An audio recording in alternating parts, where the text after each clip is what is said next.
বাসর ঘরে নবজাতক শিশুকে কোলে নিয়ে জুবুথুবু হয়ে বসে আছে 15 বছরের মেয়ে নূরা। পুরো নাম নুসরাত জাহান নূরা। ওর কোলে শিশুটি পুত্র সন্তান। তখন থেকে ছেলেটি কেঁদে চলেছে, কিন্তু নূরা কিছুতেই কান্না বন্ধ করতে পারছে না। বাচ্চাটা তো ওর নিজের সন্তান না, আর বাচ্চা সামলানোর অভিজ্ঞতাও ওর নেই। হয়তো অভিজ্ঞতা এতদিনে হয়ে যেত, তবে আল্লাহ তাআলা চাননি বলে আর হয়নি। অতীত মনে হতেই চোখের কোণ বেয়ে উষ্ণ তরল গড়িয়ে পড়ে। বাচ্চাটার কান্না কিভাবে বন্ধ করবে? বিছানা থেকে নামার জন্য উদ্যত হতেই রুমে প্রবেশ ঘটে ওর বরের, আরশাদ চৌধুরী, যে কিনা গুনে গুনে ওর চেয়ে 16 বছরের বড়। লোকটার গলার স্বর গম্ভীর। যখন কথা বলে নূরার রক্ত হিম হয়ে যায়। নূরা এখন পর্যন্ত লোকটার মুখের দিকে তাকিয়ে দেখেনি, শুধু গলার স্বর শুনেছে। আরশাদ গম্ভীর আর কিছুটা রাগী স্বরে বলে, তখন থেকে কাঁদছে, শুনতে পাচ্ছ না? খাওয়াচ্ছ না কেন ওকে? নূরা মিনমিন করে বলে, কি খাওয়ামো? এখানে তো দুধ নাই। তোমাকে এনেছি কি করতে? তোমার প্রাক্তন শ্বশুর শাশুড়ি তোমাকে কিছু বলেনি? মাথা নাড়ায় নূরা। আরশাদ আগের মতো একই সুরে বলে, তুমি ওকে খাওয়াবে, নিজের ব্রেস্ট ফিডিং করা ওকে। নূরা তড়িৎ গতিতে মুখ তুলে তাকায়।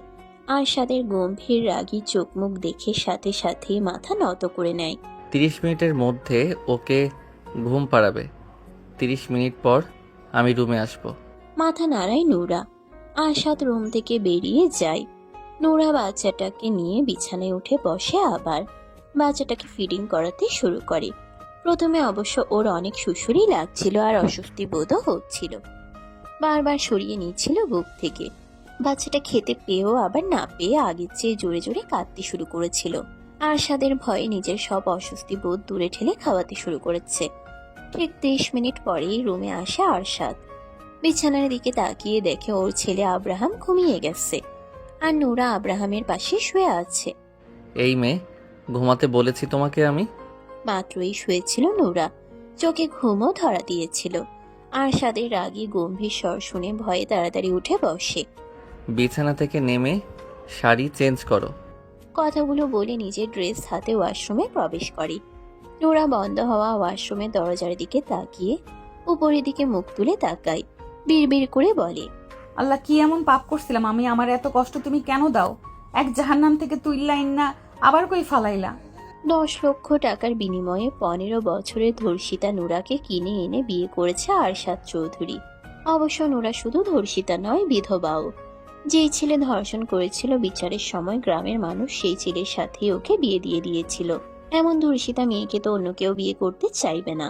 তাছাড়া ওর বাবা মাও কেউ বেঁচে নেই, তাই ওর পক্ষ নিয়ে লড়াই করার মতো কেউ নেই। গ্রামের মেম্বার চেয়ারম্যান যা ফয়সালা করে দিয়েছিল, নূরার দরিদ্র ভ্যান চালক কাকা তাই মেনে নিয়েছিল। এছাড়া আর উপায় কি? তিনি তো নূরাকে আর কোথাও বিয়ে দিতে পারতেন না। এই সমাজে ভুক্তভোগীরা ন্যায় বিচার পায় না। ভুক্তভোগীদেরকেই কোণঠাসা করে রাখে সমাজ ব্যবস্থা। আর সেই ভুক্তভোগী যদি হয় নিম্নবিত্ত পরিবারের সদস্য, তাহলে তো কথাই নেই। নূরার সাথে অন্যায় হলেও ন্যায় বিচার পাইয়ে দেয়নি কেউ। ভ্যান চালক কাকাও সেরকম কোনো ব্যবস্থা নেয়নি তখন। তার অত টাকা পয়সা নেই মানুষের পিছনে পিছনে দৌড়ে দৌড়ে খরচ করার মতন। নূরার এবার কি করার ছিল? গ্রামের মানুষ যা করেছে সেটাই নিয়তি হিসেবে মেনে নিয়েছিল। বিয়ের 7 মাস পর স্বামী নামক সেই জানোয়ার ধর্ষক মানুষের হাতে গণপিটুনি খেয়ে মারা যায়। তখন নূরা 7 মাসের গর্ভবতী ছিল। স্বামী মারা যাওয়ার 3.5 মাস পর শ্বশুর শাশুড়ি মিলে ওকে 10 লক্ষ টাকার বিনিময়ে বিক্রি করে দিয়েছে আরশাদ চৌধুরীর কাছে। ওর ভাগ্যটা এত ভালো কেন? 14 বছর বয়সে এক পুরুষের লালসার শিকার হয়ে তার বউ হয়ে গিয়েছিল। 15 বছর বয়সে গর্ভবতী অবস্থায় আবার বিধবাও হয়ে গিয়েছিল। ভাগ্যের ফেরে আবারও 15 বছর বয়সে আরেক পুরুষের বউ হয়ে গেল আজ। এখানেও যে ভালো থাকবে না, সুখে থাকবে না, সেটা প্রথমেই বুঝতে পেরেছে। 10 লক্ষ টাকা দিয়ে কিনে এনে ওকে মোটেও রানী বানিয়ে রাখবে না আরশাদ, এটা বুঝতে পেরে গেছে নূরা। দেখা যাক ভাগ্যে এবার কি আছে। আরশাদ ওয়াশরুম থেকে বেরিয়ে এসে দেখে নূরা এখনো আগের মতোই দাঁড়িয়ে আছে। কিছুটা ধমকে সুরে বলে, এখনো দাঁড়িয়ে আছো কেন? 2 মিনিটের মধ্যে কাপড় চোপড় খুলে বিছানায় আসবে। কথাগুলো বলতে বলতে মেন লাইট অফ করে ড্রিম লাইট অন করে বিছানায় বসে। নূরা যেন বরফের মতো জমে গেছে, ওর মধ্যে একটুও নড়াচড়া নেই। শ্বাসও বোধ হয় নিচ্ছে না। আরশাদ পুনরায় ধমক দিয়ে বলে, এই মেয়ে, কথা কানে যাচ্ছে না? কি বলেছি আমি? 2 মিনিটের মধ্যে আমি যেভাবে বলেছি সেভাবে চাই তোমাকে আমার সামনে। আব্রাহামকে বুকে আগলে ধরে একপাশে জড়সড় হয়ে শুয়ে আছে নুরা। আব্রাহাম এতক্ষণ জেগেই ছিল, একটু আগেই ঘুমালো। ছোট মেয়েটার নাজুক দেহখানা ব্যথায় জর্জরিত হয়ে আছে। চোখের কোণ বেয়ে গড়িয়ে পড়ছে পানি, তবে কান্নার শব্দ নেই, নেই কোনো অভিযোগ। যন্ত্রণায় দম বন্ধ হয়ে আসলেও শ্বাস ফুরাচ্ছে না। জীবন ওকে যা দিয়েছে তার চেয়ে বেশি কেড়েই নিয়েছে। আনন্দের চেয়ে বেশি কষ্টই সহ্য করেছে বেশি। চোখ তুলে আরশাদের দিকে তাকায়। লোকটা উপর হয়ে শুয়ে আছে, মুখ ওর দিকেই ফিরিয়ে রাখা। গম্ভীর রাগে চোখ মুখ এখন শান্ত। লোকটা ভীষণ পাষাণ, ওকে অনেক কষ্ট দিয়েছে। একটুও দয়া মায়া নেই লোকটার মধ্যে। চোখ বন্ধ করে নেয় নুরা।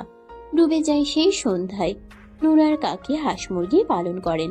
সন্ধ্যা হয়ে যাওয়ার পরেও হাঁসগুলো খাল থেকে উঠে আসছিল না বাড়িতে। কাকি হাঁসগুলোকে ধাওয়া দিয়ে বাড়িতে নিয়ে আসার জন্য নুরাকে খালে পাঠায়। বেশি দেরি হয়ে গেলে শেয়াল ধরে ধরে খেয়ে ফেলে, নয়তো মেরে ফেলে। হাঁসগুলোকে ধাওয়া দিয়ে খাল থেকে তুলে নেয় নুরা। নিজে যখন উঠতে যাবে তখন হুট করে ওর সামনে এসে দাঁড়ায় অনিক। ছেলেটাকে দেখেই চমকে ওঠে নুরা। দ্রুত পা চালিয়ে চলে যাওয়ার চেষ্টা করলে আচমকা ওকে চেপে ধরে। সন্ধ্যা হয়ে যাওয়ায় আশেপাশে কেউ ছিল না তখন। খালের আশেপাশে বাড়িঘরও নেই। নুরা একটা চিৎকার দিতে পেরেছিল, তবে সেই চিৎকার কারো কানে বোধহয় পৌঁছায়নি। মাগরিবের আজান হচ্ছিল চারদিকে। 14 বছরের হ্যাংলা পাতলা নুরা 25 বছরের এক তাগড়া জোয়ান ছেলের সাথে পেরে ওঠে না। অনেক নামক নরপশুর লালসার শিকার হয় সেই সন্ধ্যায়। নুরার কাকি বাড়ির সব কাজ শেষ করে ছেলেকে নিয়ে নুরাকে খুঁজতে বের হন। উনার ভীষণ রাগ হচ্ছিল নুরার উপর। নুরার কাকা তখনও বাড়িতে ফেরেনি।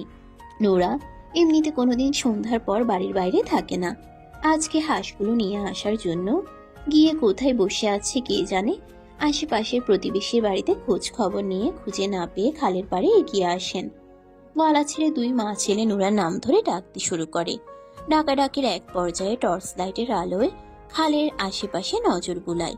খালের পাড়ে তৈরি হওয়া ছোট ছোট আগাছার ঝোপ ঝাড় নাড়াচাড়া করছে। কৌতূহল নিয়ে দুজন আগায় ঝোপের দিকে। শেয়াল বা কুকুরও হতে পারে, তবুও মনে সাহস জুগিয়ে আগায় দুজন। কাছে এগিয়ে আসতেই তড়িৎ গতিতে উল্টো ঘুরে দাঁড়ায় নুরার 13 বছরের চাচাতো ভাই নূর নবী। নুরার গায়ে কাপড় নেই, ওড়না দিয়ে হাত মুখ বাঁধা, জামা দিয়ে পা বেঁধে রাখা, হাতের সাথে উল্টো করে। উঠে দাঁড়ানোর কোনো উপায় নেই। নুরার কাকি নুরার অবস্থা দেখিয়ে শকড হয়ে দাঁড়িয়ে আছেন। নুরার সাথে কি হয়েছে বুঝতে একটুও বাকি নেই। নুরা সামানে ছটফট করছে আর গড়াগড়ি খাচ্ছে। গড়াগড়ি খাওয়ার কারণেই আগাছাগুলো নড়ছিল এতক্ষণ। কাকি দ্রুত নুরার হাত পা খুলে কাপড় পরিয়ে দেন। ব্লিডিং হচ্ছে এখনো, শরীরের জায়গায় জায়গায় কামড়ের দাগ। নুরা কাকিকে জড়িয়ে ধরে হাওমাও করে কেঁদে ওঠে। নূর নবী তখনও উল্টো ফিরে দাঁড়িয়ে আছে। নুরাকে নিয়ে নুরার কাকা কাকি আর গ্রামের কয়েকজন প্রভাবশালী লোক অনেকদের বাড়িতে আসে। বখাটে অনেক তখন বাড়িতেই ছিল। অনেক অস্বীকার করতে পারেনি কিছুই। নোরাকে খালের দিকে আগাতে দেখে পিছু নিয়েছিল অনেক। নোরার উপর ওর নজর ছিল অনেক আগে থেকেই। গ্রামের অনেক মেয়েকে উত্ত্যক্ত করত অনেক, এটা গ্রামের অনেক মানুষই জানে। পরের দিন বড় করে সালিশ বসে। সেখানে ফয়সালা হয় নোরাকে 2 লক্ষ টাকা কাবিনে বিয়ে করবে অনেক। 2 পক্ষ মেনে নেয়, এছাড়া আর কোনো উপায় ছিল না। অনেক আয় রোজগার করতো না কিছু, বাপের টাকায় ঘুরে ফিরে বেড়াতো, নেশা পানি খেত, পড়াশোনাও করেনি। অনেকের বাবার একটা ছোটখাটো চায়ের স্টল ছিল, সেখানেও সেরকম আয় হতো না। গ্রামের মানুষের নজরে তখন তারা খারাপ পরিবার। মানুষের কটু কথা হাসাহাসি চলতেই থাকতো রোজ। বিয়ের আগে রেপ হলেও বিয়ের পর হতো ম্যারিটাল রেপ।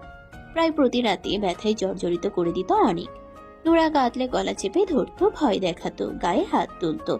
ছোট মেয়েটা ভয়ে চুপচাপ সব সহ্য করে নিত, কাউকে কিছু বলার সাহস পেত না। 2 মাস পরেই বুঝতে পারে গর্ভে সন্তান চলে এসেছে। অনেক তখনও সে আগের মতোই ছন্ন ছাড়া বাউন্ডুলে বেকার বখাটে। নোরার আলোতে ভরা জীবনে অন্ধকার হয়ে এসেছিল অনেক। সে অন্ধকার ওকে গ্রাস করে নিয়েছিল পুরোপুরি। বিয়ের পরেও অনেক আগের মতোই মেয়েদের উত্ত্যক্ত করত।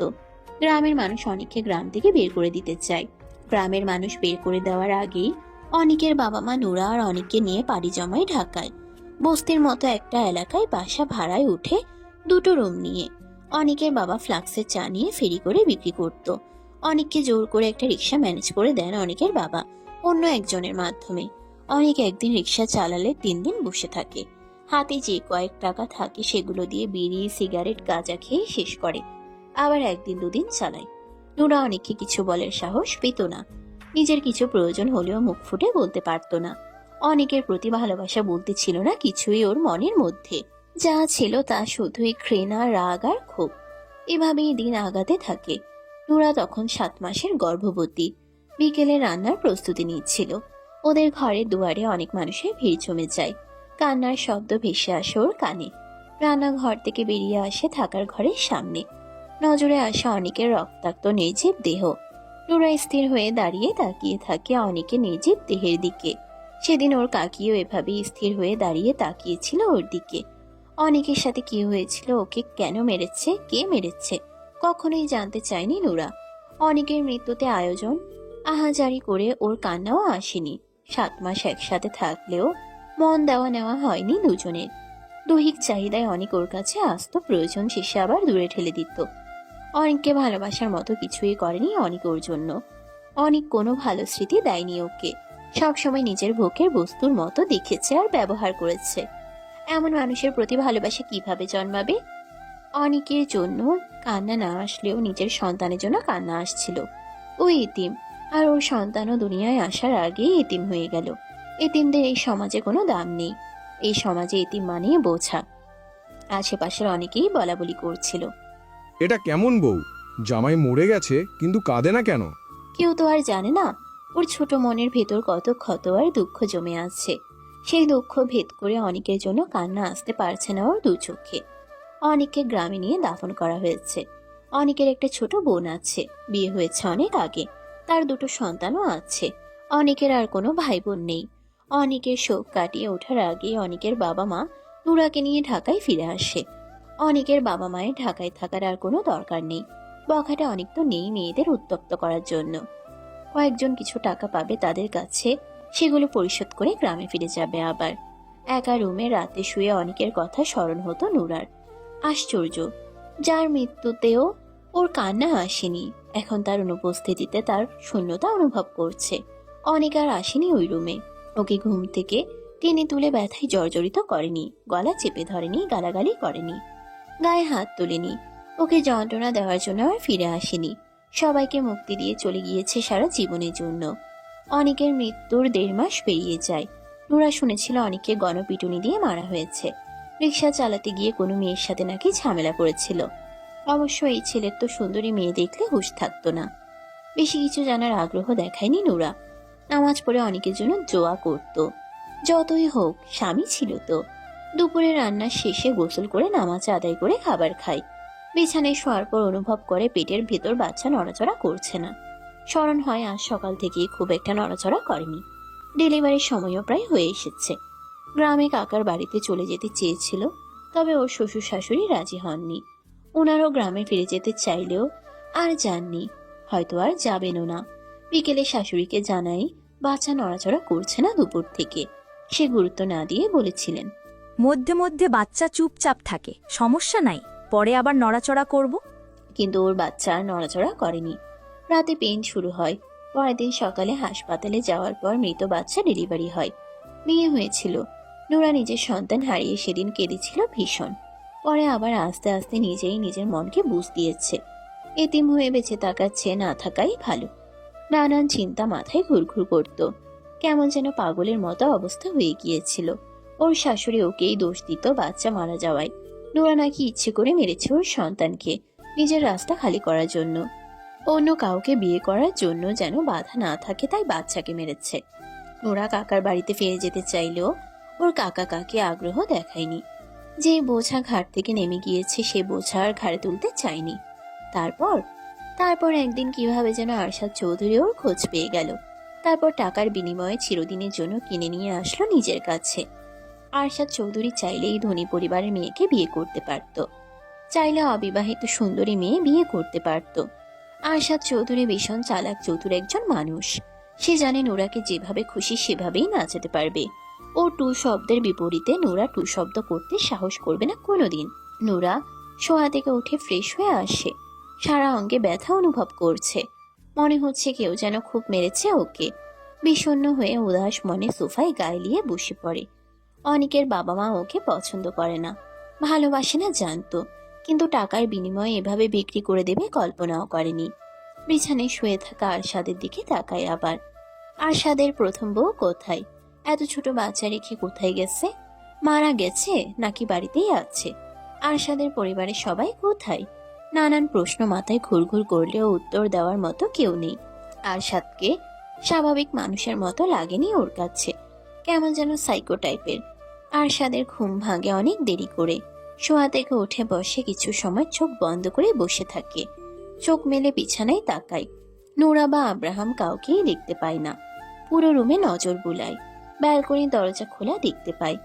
এই মেয়ে, নোরা দ্রুত পায়ে রুমে প্রবেশ করে আব্রাহামকে নিয়ে। আমি যতক্ষণ রুমে থাকবো আমার সামনে থেকে নড়বে না, বেলকনিতেও যেতে পারবে না, আমার অনুমতি ব্যতীত এই রুমের বাইরে পা রাখবে না। গম্ভীর স্বরে বলে কথাগুলো। নোরা মাথা নাড়ায়। আর রাতে যা যা বলেছি মনে আছে? এবারেও মাথা নাড়ায় নোরা। আরশাদ রেগে বলে। মুখে বলতে কষ্ট হয়? নোরা কম্পিত স্বরে বলে। সব মনে আছে আর মনে থাকবে। সারাদিন পেরিয়ে রাত নেমে এসেছে আবার। নোরা নিজের ব্রেস্টে ব্যথা পাচ্ছে ভীষণ। ব্রেস্ট মিল্ক জমা হয়ে টনটন করছে এখন। ব্রেস্ট মিল্ক বাড়ার জন্য আরশাদ ওকে কি কি ওষুধ যেন খাইয়েছে, তারপর ভালো মন্দ অনেক খাবারও খাইয়েছে। আরশাদ রুমে এসে দেখে নোরা বসে আছে আব্রাহামের পাশে। ওর কড়া নিষেধাজ্ঞা আছে, ও রুমে না আসা পর্যন্ত নোরা শুতে পারবে না। ওর জন্য নোরাকে অপেক্ষা করতে হবে রোজ রাতে। খাবার খেয়েছে দুজনেই। ঘন্টা খানিক আগে আরশাদ রুম থেকে বেরিয়েছিল। আরশাদ ফ্রেশ হয়ে আসে, বিছানায় উঠে শুতে শুতে গম্ভীর স্বরে বলে। এদিকে আসো। নোরা ভয়ে ভয়ে কিছুটা এগিয়ে আসে। আরশাদ ওকে চিৎ করে শুয়ে নিজে উপরে উঠে যায়। বক্ষে মুখ গুজতেই নোরার মুখ দিয়ে আহ শব্দ বেরিয়ে আসে ব্যথায়। আরশাদ মুখ তুলে তাকায়, রাগী গলায় বলে। কোনো রকম শব্দ করতে নিষেধ করেছি কিনা? নোরা ভয়ে ভয়ে কম্পিত স্বরে বলে। বুকে অনেক ব্যথা পাচ্ছি, ব্যথায় টনটন করছে এখন। আয়শাদ চোখ নামিয়ে বুকের দিকে নজর বুলায়। নোরা কিছু বুঝে ওঠার আগেই ডান হাত তুলে চাপ প্রয়োগ করে। প্রচন্ড ব্যথায় আর্তনাদ বেরিয়ে আসে নোরার মুখ দিয়ে। আরশাদ রেগে চিবিয়ে চিবিয়ে বলে। এই মেয়ে, সাউন্ড করতে নিষেধ করেছি আমি? নোরা কেঁদে ফেলে, জড়ানো গলায় বলে। আপনি এমন করছেন কেন? আমি ব্যথা পাচ্ছি, আজকে ছেড়ে দিন আমাকে, আমি সহ্য করতে পারবো না আর। সাইকো পাষাণ পুরুষ কানে তোলে না নোরার কথা। নিজের ডান হাতের দিকে তাকিয়ে দেখে ব্রেস্ট মিল্ক দিয়ে হাত ভিজে গেছে। পুনরায় হাত বাড়াতে হাতটা চেপে ধরে নোরা, কেঁদে কেঁদে বলে। প্লিজ দয়া করুন আমাকে। দয়া? দয়া করার জন্য তো আনিনি। আমি যেভাবে খুশি থাকবো, আনন্দ পাবো, আমার ভালো লাগবে, আমি তাই করব। জীবনে স্যাক্রিফাইস, কম্প্রোমাইজ অনেক করেছি, কিন্তু তার বিনিময়ে তো কেউ আমার উপর দয়া করেনি। আমি কেন করব? হাত ছাড়ো বলছি, নয়তো ভালো হবে না তোমার জন্য। ভয়ে হাত ছেড়ে দেয় নোরা। ওর পুরো শরীর কাঁপতে শুরু করেছে। একদম এই ন্যাকা কান্না কাঁদবে না। প্লিজ আজকে রাতটা ছেড়ে দিন আমাকে। প্রশ্নই আসে না। সকালে নোরার ঘুম ভাঙে একটু দেরি করে।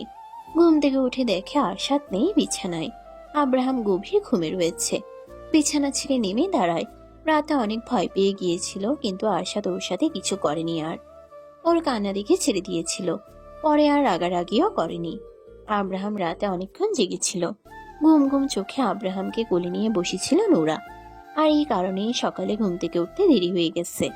বাথরুমে দরজার কাছে আসতেই বুঝতে পারে ভেতরে আরশাদ রয়েছে। ভেতর থেকে দরজা বন্ধ আর পানি পড়ার শব্দ পাওয়া যাচ্ছে। সরে এসে ড্রেসিং টেবিলের সামনে দাঁড়ায়। উস্কো খুস্কো ড্যামেজ চুলগুলোর খোপা খুলে চুল আঁচড়ে নেয়। পেছন ফিরতেই দেখে আরশাদ কোমরে টাওয়াল পেঁচিয়ে দাঁড়িয়ে আছে। আরশাদের গম্ভীর চোখ মুখ দেখেই নোরা শুকনো ঢোক গিলে নেয়। হৃদয় স্পন্দন বেড়ে গেছে। ভয়ে বুকের ভেতর ধুকপুক করছে। আরশাদকে নিজের দিকে এগিয়ে আসতে দেখে গলা শুকিয়ে যায় আরো।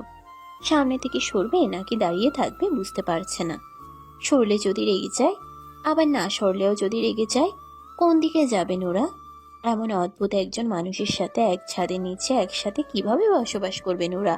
অনেক যত খারাপই থাকুক, এই আরশাদ চৌধুরীর মতো ছিল না। সামনে থেকে সরবে নাকি এভাবেই মূর্তির মতো দাঁড়িয়ে থাকবে? চিবিয়ে চিবিয়ে বলা কথাগুলো শুনে দ্রুত সরে দাঁড়ায় নোরা। আরশাদ ড্রেসিং টেবিলের সামনে এসে দাঁড়ায়। নোরা আর দেরি করল না, দ্রুত পায়ে বাথরুমে প্রবেশ করে। এই লোকের সামনে দাঁড়িয়ে থাকার চেয়ে বাথরুমে গিয়ে বসে থাকা ভালো। বেশ অনেকক্ষণ পর বাথরুম থেকে বেরিয়ে আসে নোরা। আরশাদ ফর্মাল ড্রেস পরে রেডি হয়ে বসে আছে বিছানায়। নোরা বের হতেই আগুন চোখে তাকায়। ওর চাহনি দেখেই নোরার আত্মা খাঁচা ছাড়া। আরশাদ গম্ভীর অথচ রাগী স্বরে বলে, ফ্রেশ হতে কতক্ষণ লাগে? সারা জীবন বাথরুমেই বসে থাকার প্ল্যান করেছিলে নাকি? নোরা কিছু বলে না। টেবিলের উপর খাবার রাখা আছে, খেয়ে নেবে। আমি এখন বের হব, ফিরবো দুপুরে। আব্রাহামকে দেখে রাখবে, ওকে কাঁদালে খবর আছে তোমার। নোরা চুপচাপ শোনে সব কথা। আব্রাহাম আরশাদ বসা থেকে উঠে দাঁড়ায়। ধূপধাপ পা ফেলে দরজার কাছে এগিয়ে যায়। আবার পেছন ফিরে তাকিয়ে বলে, মনের ভুলেও রুমের বাইরে বের হলে পা কেটে ফেলবো আমি। বের হব না। মনে থাকে যেন। থাকবে। আরশাদ বেরিয়ে চলে যায় দরজা ভিজিয়ে দিয়ে। নোরা ফোঁস করে স্বস্তির শ্বাস ছেড়ে। যাই হোক, দুপুর পর্যন্ত শান্তিতে থাকতে পারবে আজকে। খাবার খেতে বসে আরশাদের কথা স্মরণ হয়। লোকটা খেয়েছে, খায়নি বোধ হয়। গতকাল রুমে বসে ওর সাথেই খেয়েছিল 3 বার। আজকে বোধ হয় নিচে গিয়ে খাবে। নোরা বেশি কিছু ভাবলো না, খিদে পেয়েছে তাই খাওয়া শুরু করে। খাবারের স্বাদ অনেক ভালো। আর এইসব খাবার আগে কোনোদিন খায়নি নোরা। এমন দামি দামি খাবার খাওয়ার মতো ভাগ্য ওর ছিল নাকি কোনোদিন। কাকির সংসারে কাকি যা দিত তাই খেত। শাশুড়ির সংসারেও শাশুড়ি যা খেতে দিত তাই খেত। এই বাড়িতেও যা দেয় তাই খায়, কিন্তু ওর খাওয়া শেষ হয় আর আব্রাহাম ঘুম থেকে উঠে যায়। নোরা দ্রুত হাত ধুয়ে পানি খেয়ে বিছানায় উঠে আসে। আব্রাহামের গায়ের উপর থেকে ব্ল্যাঙ্কেট সরিয়ে নেয়। কাপড় চোপড় পরিবর্তন করে কোলে তুলে নেয়। বাচ্চার যত্ন কিভাবে করতে হয় নোরার জানা নেই। যেভাবে নিজে পারছে সেভাবেই করছে বিয়ের রাত থেকে। দুপুরে ফেরার কথা থাকলেও আরশাদ ফেরে সন্ধ্যার পর। ক্লান্ত শরীরে রুমে প্রবেশ করতেই দেখে নোরা আব্রাহামকে কোলে নিয়ে বসে আছে বিছানায়। নোরা একবার চোখ তুলে তাকিয়ে সাথে সাথেই চোখ নামিয়ে নেয় আবার। আরশাদকে ভীষণ ক্লান্ত দেখাচ্ছে। সারাদিন কি খায়নি নাকি? আরশাদ দুজনের দিকে তাকিয়ে থাকে কিছু সময়। মুখে কিছু না বলে হাতের ঘড়ি খুলে গায়ের শার্ট খুলে ফেলে। পকেট থেকে ফোন আর ওয়ালেট বের করে বেড খুলে রেখে দেয়। টাওয়ালটা হাতে নিয়ে ধূপধাপ পা ফেলে বাথরুমে প্রবেশ করে।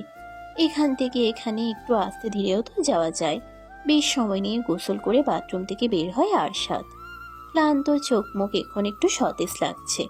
ট্রাউজার পরে বিছানার কাছে এগিয়ে আসে।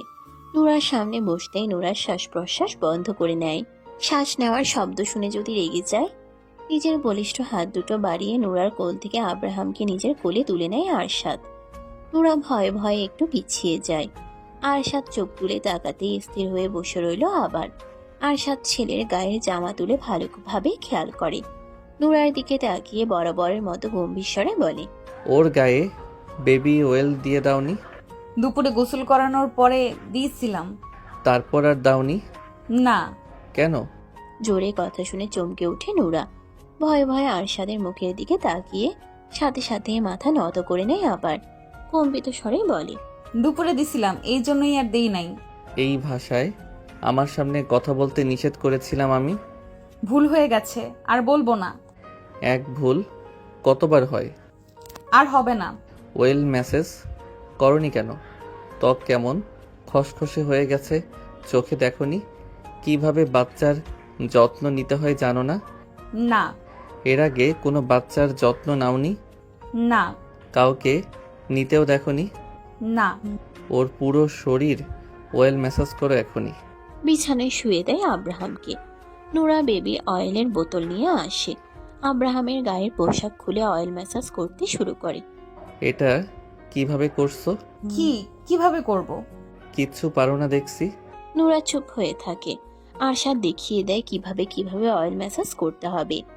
ডক্টরের কাছ থেকে বেবিকে অয়েল ম্যাসাজ কিভাবে করতে হবে তা শিখেছিল আরশাদ। তোমার তো কেউ নেই তাই না? নোরা মুখ তুলে তাকায়।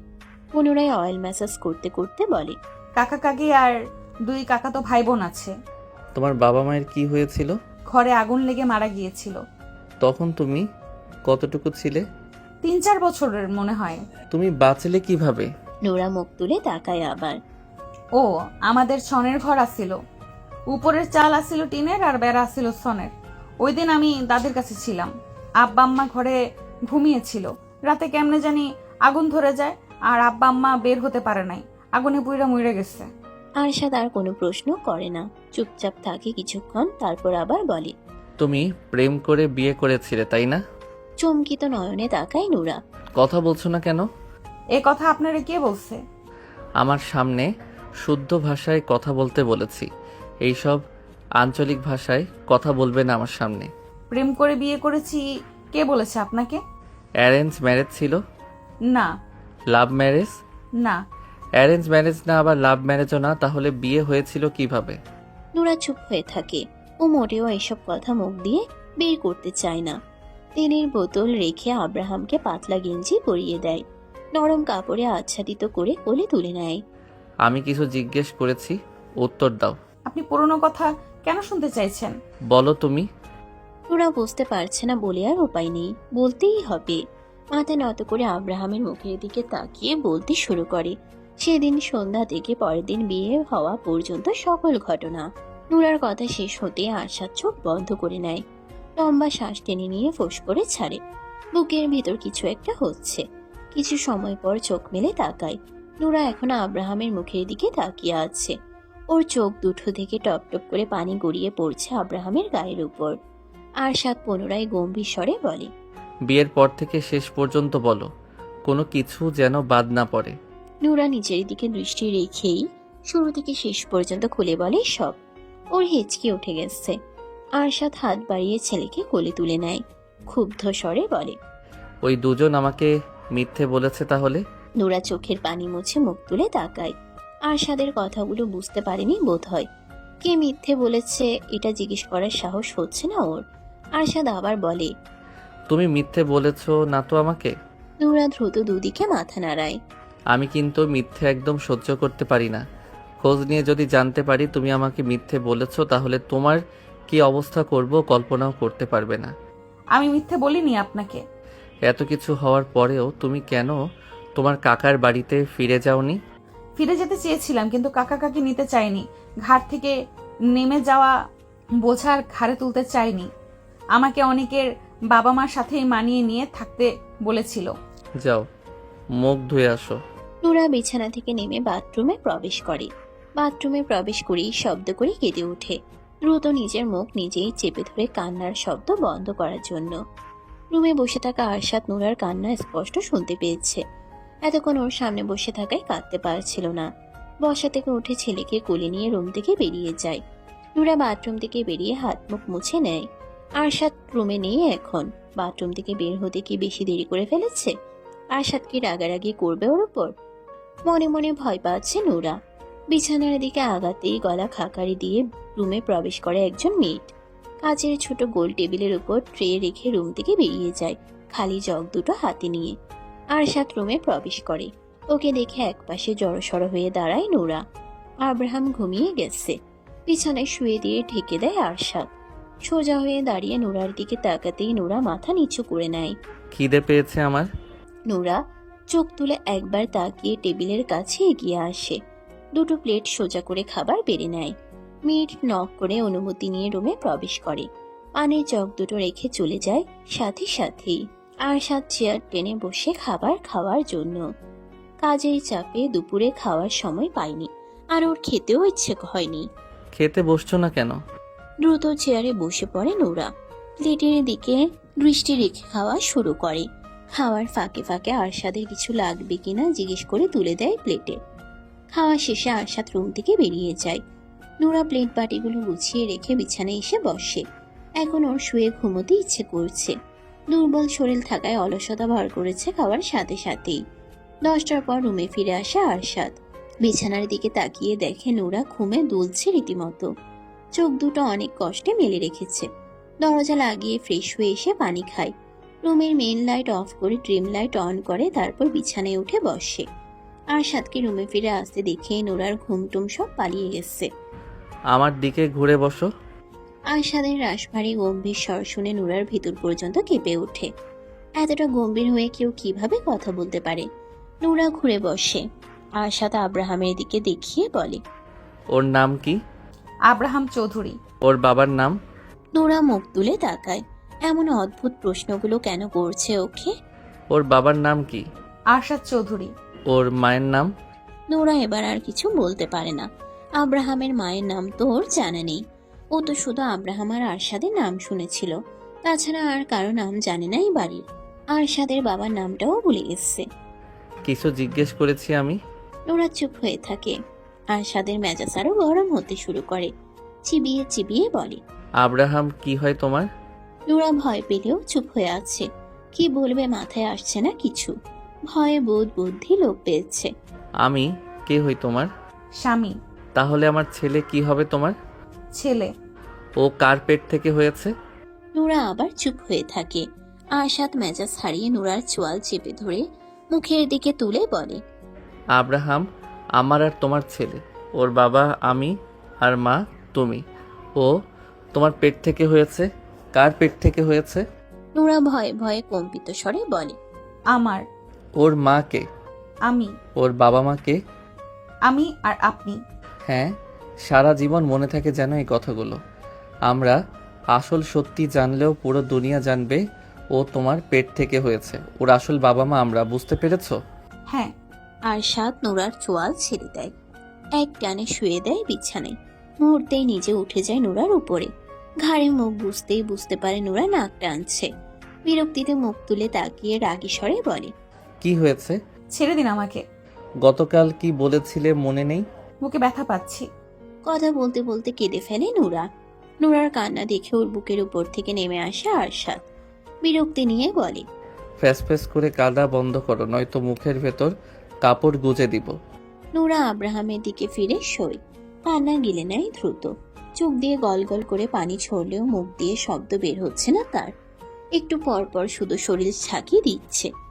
আরশাদ রাগী স্বরে বলে, আমি ওই দিকে ফিরতে বলেছি। নোরা দ্রুত চিত হয়ে শোয়। আবার জড়িয়ে ধরো। নোরা আগের মতোই শুয়ে থাকে। আরশাদ আগের চেয়েও বেশি রেগে চিবিয়ে চিবিয়ে বলে, কি বলেছি কানে যাচ্ছে না? স্পেশাল ভাবে শোনাতে হবে? এক কথা কতবার বলতে হয়? নোরা আরশাদের শরীর ঘেঁষে এসে কাঁধ হয়ে জড়িয়ে ধরে। আরশাদ নিজেও কাঁধ হয়ে চার হাত পা দিয়ে পেঁচিয়ে ধরে নোরাকে। নোরার হ্যাংলা পাতলা দেহখানা আরশাদের বলিষ্ঠ দেহের অর্ধেক। কথায় কথায় কান্না করা মানুষ আমার একদমই পছন্দ নয়। আমার সামনে কেঁদে কেঁদে আমার মেজাজ গরম করবে না একদম। নোরা কিছু বলে না। ওর ইচ্ছে করছে আরশাদকে নিচের কাছ থেকে ঠেলে সরিয়ে দিতে। অস্বস্তি হচ্ছে, হাঁসফাঁস লাগছে, দম বন্ধ হয়ে আসছে। এই বাহুবন্ধন থেকে মুক্ত হতে পারলেই ভালো লাগতো। সময় গড়ানোর সঙ্গে সঙ্গে নোরা ঘুমিয়ে যায় আরশাদের বুকে মুখ গুজে। আরশাদের বাহুবন্ধনে জড়সড় হয়ে ওর বুকের সাথে মিশে আছে নোরা। আরশাদের চোখে ঘুম নেই আজ। অবশ্য অনেকগুলো দিন ধরেই ওর চোখে ঘুম নেই সেভাবে। গত রাতে ঘুমটা একটু ভালো হয়েছিল। আরশাদ প্রথম বিয়ে করেছিল 25 বছর বয়সে। পড়াশোনা শেষ করেই বিয়েটা করেছিল বাবা মায়ের পছন্দে। মেয়েটা ছিল ভীষণ সুন্দরী, দেখলেই চোখ জুড়িয়ে যেত। বউকে সে অনেক ভালোবাসতো আরশাদ। নিজের সবটা দিয়ে ভালোবেসেছিল, অন্ধের মতো বিশ্বাস করত। বিয়ের 3 বছর পেরিয়ে যাওয়ার পরেও বাচ্চা হচ্ছিল না। 3 বছর পর থেকে বিভিন্ন ডাক্তারের কাছে দৌড়াদৌড়ি শুরু করে দুজন। প্রথম প্রথম দুজনের একজনেরও কোনো রকম সমস্যা ধরা পড়তো না। এভাবেই আরো 2 বছর পেরিয়ে যায়। বাড়ির সবাই বাচ্চার জন্য পাগল হয়ে গিয়েছিল, সাথে আরশাদ নিজেও। আবার পরীক্ষা নিরীক্ষা করার পর জানা যায় আরশাদ কোনোদিন বাবা হতে পারবে না। সমস্যা ওর নিজের, ওর বউয়ের কোনো সমস্যা নেই। আরো কয়েকটা হসপিটালে গেলে একই কথা বলে। আরশাদ পুরোপুরি ভেঙে পড়ে। খাওয়া দাওয়া ঘুম সব বাদ। বাড়ির সবাই ওকে সান্ত্বনা দেওয়ার চেষ্টা করতো, ওকে বোঝাতো। কিন্তু ওর বউ, সে কখনো ওকে সান্ত্বনা দিত না, ওকে বোঝানোর চেষ্টা করতো না। আরশাদ ভেঙে পড়লেও ওর বউ ছিল স্বাভাবিক, যেন কিছুই হয়নি। এভাবে আরো অনেকগুলো দিন পেরিয়ে যায়। আরশাদ তখন পুরোপুরি ভঙ্গুর, ডিপ্রেশন, হতাশায় ডুবে আছে। বাবা হতে না পারাটা ওর কাছে সবচেয়ে বড় হার। এই জীবন যেন পুরোটাই বৃথা। একদিন দুপুরবেলা আরশাদ শুয়েছিল বিছানায়। ওর বউ শাইলা গোসল করার জন্য বাথরুমে প্রবেশ করে। একটু পরেই ফোন কেঁপে ওঠে। সাইলেন্ট করা রয়েছে ফোনটা। ফোন হাতে নিয়ে দেখে নাম্বার সেভ করা নেই। শায়লার ফোন দেখে আর রিসিভ করে না আরশাদ। পরপর দুবার রিং বেজে কেটে যায়, আবার গলা আসতেই রিসিভ করে কানে ধরে। কিছু বলার আগে অপর পাশ থেকে ভেসে আসে পুরুষালী গলার স্বর। কথা বলতে গিয়েও থেমে যায় আরশাদ। অপর পাশ থেকে কিছুক্ষণ বকবক করে সারা শব্দ না পেয়ে কল কেটে দেয়। আরশাদ ফোনের লক খুলে হোয়াটসঅ্যাপে প্রবেশ করে। বিয়ের এতগুলো বছর সেদিন প্রথম বউয়ের ফোন ঘাটাঘাটি করে আরশাদ। আর যা জানতে পারে তাতে ওর পুরো দুনিয়া ওলট পালট হয়ে যায়। নিজের চোখেও যেন বিশ্বাস করতে পারছিল না। রীতিমতো ওর শরীরে কম্পন সৃষ্টি হয়ে যায়। ওর শ্বাস নিতেও কষ্ট হচ্ছিল তখন। যাকে এত ভালোবাসলো, যার জন্য এত কিছু করলো, শেষ পর্যন্ত সে ওকে এভাবে ঠকালো, ওর সাথে এত বড় প্রতারণা করলো। দিনের পর দিন ওর বিশ্বাসের সুযোগ নিয়ে ওকে ঠকিয়ে গেল। আর ও বুঝতেই পারেনি ভালোবেসে কতটা অন্ধ হলে এভাবে চোখ বন্ধ করে কেউ বিশ্বাস করে। শায়লার আচরণে সন্দেহ করার মতো অনেক কিছু ছিল, তবে ভালোবাসে অন্ধ হয়ে থাকার কারণে সেসব চোখে পড়েনি আগে। শায়লা বাথরুম থেকে বেরিয়ে দেখে আরশাদ ওর ফোন হাতে নিয়ে বিছানায় বসে আছে চুপচাপ। রাগে চোখ মুখ ভয়ঙ্কর দেখাচ্ছে। শায়লা ভয় পেয়ে যায় ওর চোখ মুখ দেখে। এর আগে কোনোদিন আরশাদকে এমন রূপে দেখেনি। আরশাদ ভীষণ রাগী মানুষ, শায়লা জানে, তবে ওর সাথে কোনোদিন উঁচু গলায় কথা বলেনি এখন পর্যন্ত। শায়লাকে দেখে ফোন হাতে নিয়ে বিছানা থেকে নেমে দাঁড়ায় আরশাদ। চুপচাপ দাঁড়ায় সামনে, ফোন শায়লার মুখের দিকে ধরে গম্ভীর স্বরে বলে, এগুলো কি? শায়লা চুপ করে থাকে। ওর গলা শুকিয়ে গেছে, মুখ দিয়ে কোনো কথা বের হচ্ছে না। আরশাদ খপ করে শায়লার গলা চেপে ধরে বাম হাতে। শায়লার মনে হচ্ছে গলার হাড়গুলো বোধহয় এখনই মটমট করে ভেঙে যাবে। গলা চেপে ধরে রেখে দেওয়ালের সাথে ঠাস করে চেপে ধরে। মাথায় আঘাত পেয়ে চিৎকার করে ওঠে শায়লা। আরশাদের হাত সরিয়ে দেওয়ার চেষ্টা করে দ্রুত। আরশাদ ক্ষুব্ধ হয়ে বলে, কেন করলি আমার সাথে এরকম? তোর জন্য কি করিনি আমি? কোন জিনিসটা দেইনি তোকে? তোকে কম ভালোবেসেছিলাম? বল, কেন করলি আমার সাথে এরকম? শায়লা কিছু না বলে আরশাদের হাত সরানোর চেষ্টায় ব্যস্ত।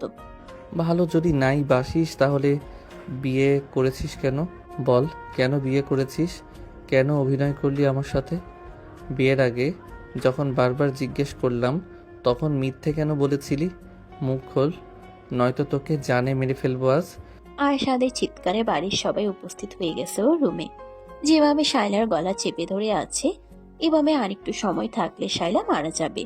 যাকে পাগলের মতো ভালোবাসে তাকে এভাবে মারার কারণ কেউ বুঝতে পারছে না। সন্ধ্যার পরপর বাড়িতে প্রবেশ করে আরশাদ। দুপুরের আগে হিতাহিত জ্ঞান হারিয়ে শায়লাকে মেরে ধরে ফেলে রেখে বাড়ি থেকে বেরিয়ে গিয়েছিল নিজের আগের সব রিপোর্টগুলো নিয়ে। শায়লাকে কেন মেরেছে, শায়লা কি করেছে, কাউকে কিছু বলেনি। কারো কোনো প্রশ্নের উত্তরও দেয়নি। ওর এমন খ্যাপা রাগ দেখে কেউ বেশি কিছু জিজ্ঞেস করার সাহসও করেনি। হসপিটালে গিয়ে আগে ডক্টর দেখিয়েছে। নতুন রিপোর্ট দেখে ডক্টর জানিয়েছেন আরশাদের কোনো সমস্যা নেই, ও বাবা হতে পারবে। আগের সব রিপোর্ট ফেক। হসপিটাল থেকে বেরিয়ে গিয়েছিল থানায়। যতজন ডক্টর এর আগে ওকে মিথ্যে বলেছিল আর ফেক রিপোর্ট বানিয়েছিল, প্রমাণ দেখিয়ে সকলের নামে মামলা করেছে। শায়লার নামেও মামলা করেছে। এসব কিছু করতে করতেই সন্ধ্যা হয়ে গেছে। বাড়িতে ফিরে দেখে শায়লার বাবা মা ভাই চলে এসেছে ওদের বাড়িতে। সবাই ওর সাথে কথা বলার জন্য উদ্যত হলেও আরশাদ কারো কোনো কথা না শুনে সোজা নিজের রুমে চলে আসে। শায়লা শুয়েছিল বিছানায়। আরশাদের শক্ত হাত পায়ের মার খেয়ে অবস্থা খারাপ। আরশাদ শায়লার দিকে তাকিয়ে রাগে ফুসফুস করতে শুরু করে। হাতের রিপোর্টগুলো বিছানার উপর রেখে শায়লার চুলের মুঠি ধরে বিছানা থেকে টেনে নামাতে নামাতে বলে, তুই আমার বিছানায় শুয়ে আছিস কেন? বের হ আমার রুম থেকে আর এই বাড়ি থেকে। তোর এই নোংরা আর গিরগিটি মার্কা চেহারা দেখাবি না আমাকে। আশাদ, ব্যথা পাচ্ছি, চুল ছাড়ো আমার। শায়লার আর্তনাদ কান্না আরশাদের কানে পৌঁছায় না। রাগে যেন বধির হয়ে গেছে। থানা থেকে কিভাবে বাড়িতে ফিরেছে ও নিজেও জানে না। বল, তুই আমার সঙ্গে কেন নাটক করলি এতকাল? শায়লা ওর প্রশ্নের উত্তর দিচ্ছে না দেখে আবার গলা চেপে ধরে শক্ত করে। দম বন্ধ বন্ধ হয়ে যাবে তখন ছেড়ে দেয়। শায়লা দেওয়ালের সাথে ঘেঁষে বসে পড়ে, গলা ধরে। আরশাদ শায়লার সামনে বসে দুই পায়ের উপর ভর করে। শায়লার মুখ দুই হাতে আগলে ধরে পাগলের মতো বলে, তুই কেন আমার সাথে এমন করলি? তোর কি ক্ষতি করেছিলাম আমি? তোকে কখনো কষ্ট দিয়েছি আমি? তোর কোনো চাওয়া অপূর্ণ রেখেছি? তোকে অযত্নে রেখেছি? কোন জিনিসের অভাব হয়েছে বল? নিজের থেকেও বেশি ভালোবেসেছিলাম তোকে, আর তুই তার এই প্রতিদান দিলি। শাইলা চুপ করে থাকে। রাগে হিতাহিত জ্ঞান হারিয়ে শাইলার গালে ঠাটিয়ে চর বসিয়ে দেয় আরশাদ। আবার চর খেয়ে শাইলার নাক আর ঠোঁটের কোণ দিয়ে রক্ত বেরিয়ে আসে। শাইলার চুলের মুঠি ধরে আরো কয়েকটা চর লাগায় ঠাস ঠাস করে। গলা চেপে ধরে আবার। দেওয়ালের সাথে আবারও বাড়ি লাগে মাথায়। যার গায়ে ফুলের টোকাও লাগতে দেয়নি কখনো, আজ দুপুর থেকে নিজ হাতে তার গায়েই মারছে, লাগতে দিচ্ছে। আরশাদ যেন নিজের নিয়ন্ত্রণ হারিয়ে ফেলেছে। প্রাণপ্রিয় স্ত্রীর কাছ থেকে এত বড় আঘাত পেয়ে কিছুতেই নিজেকে সামলাতে পারছে না।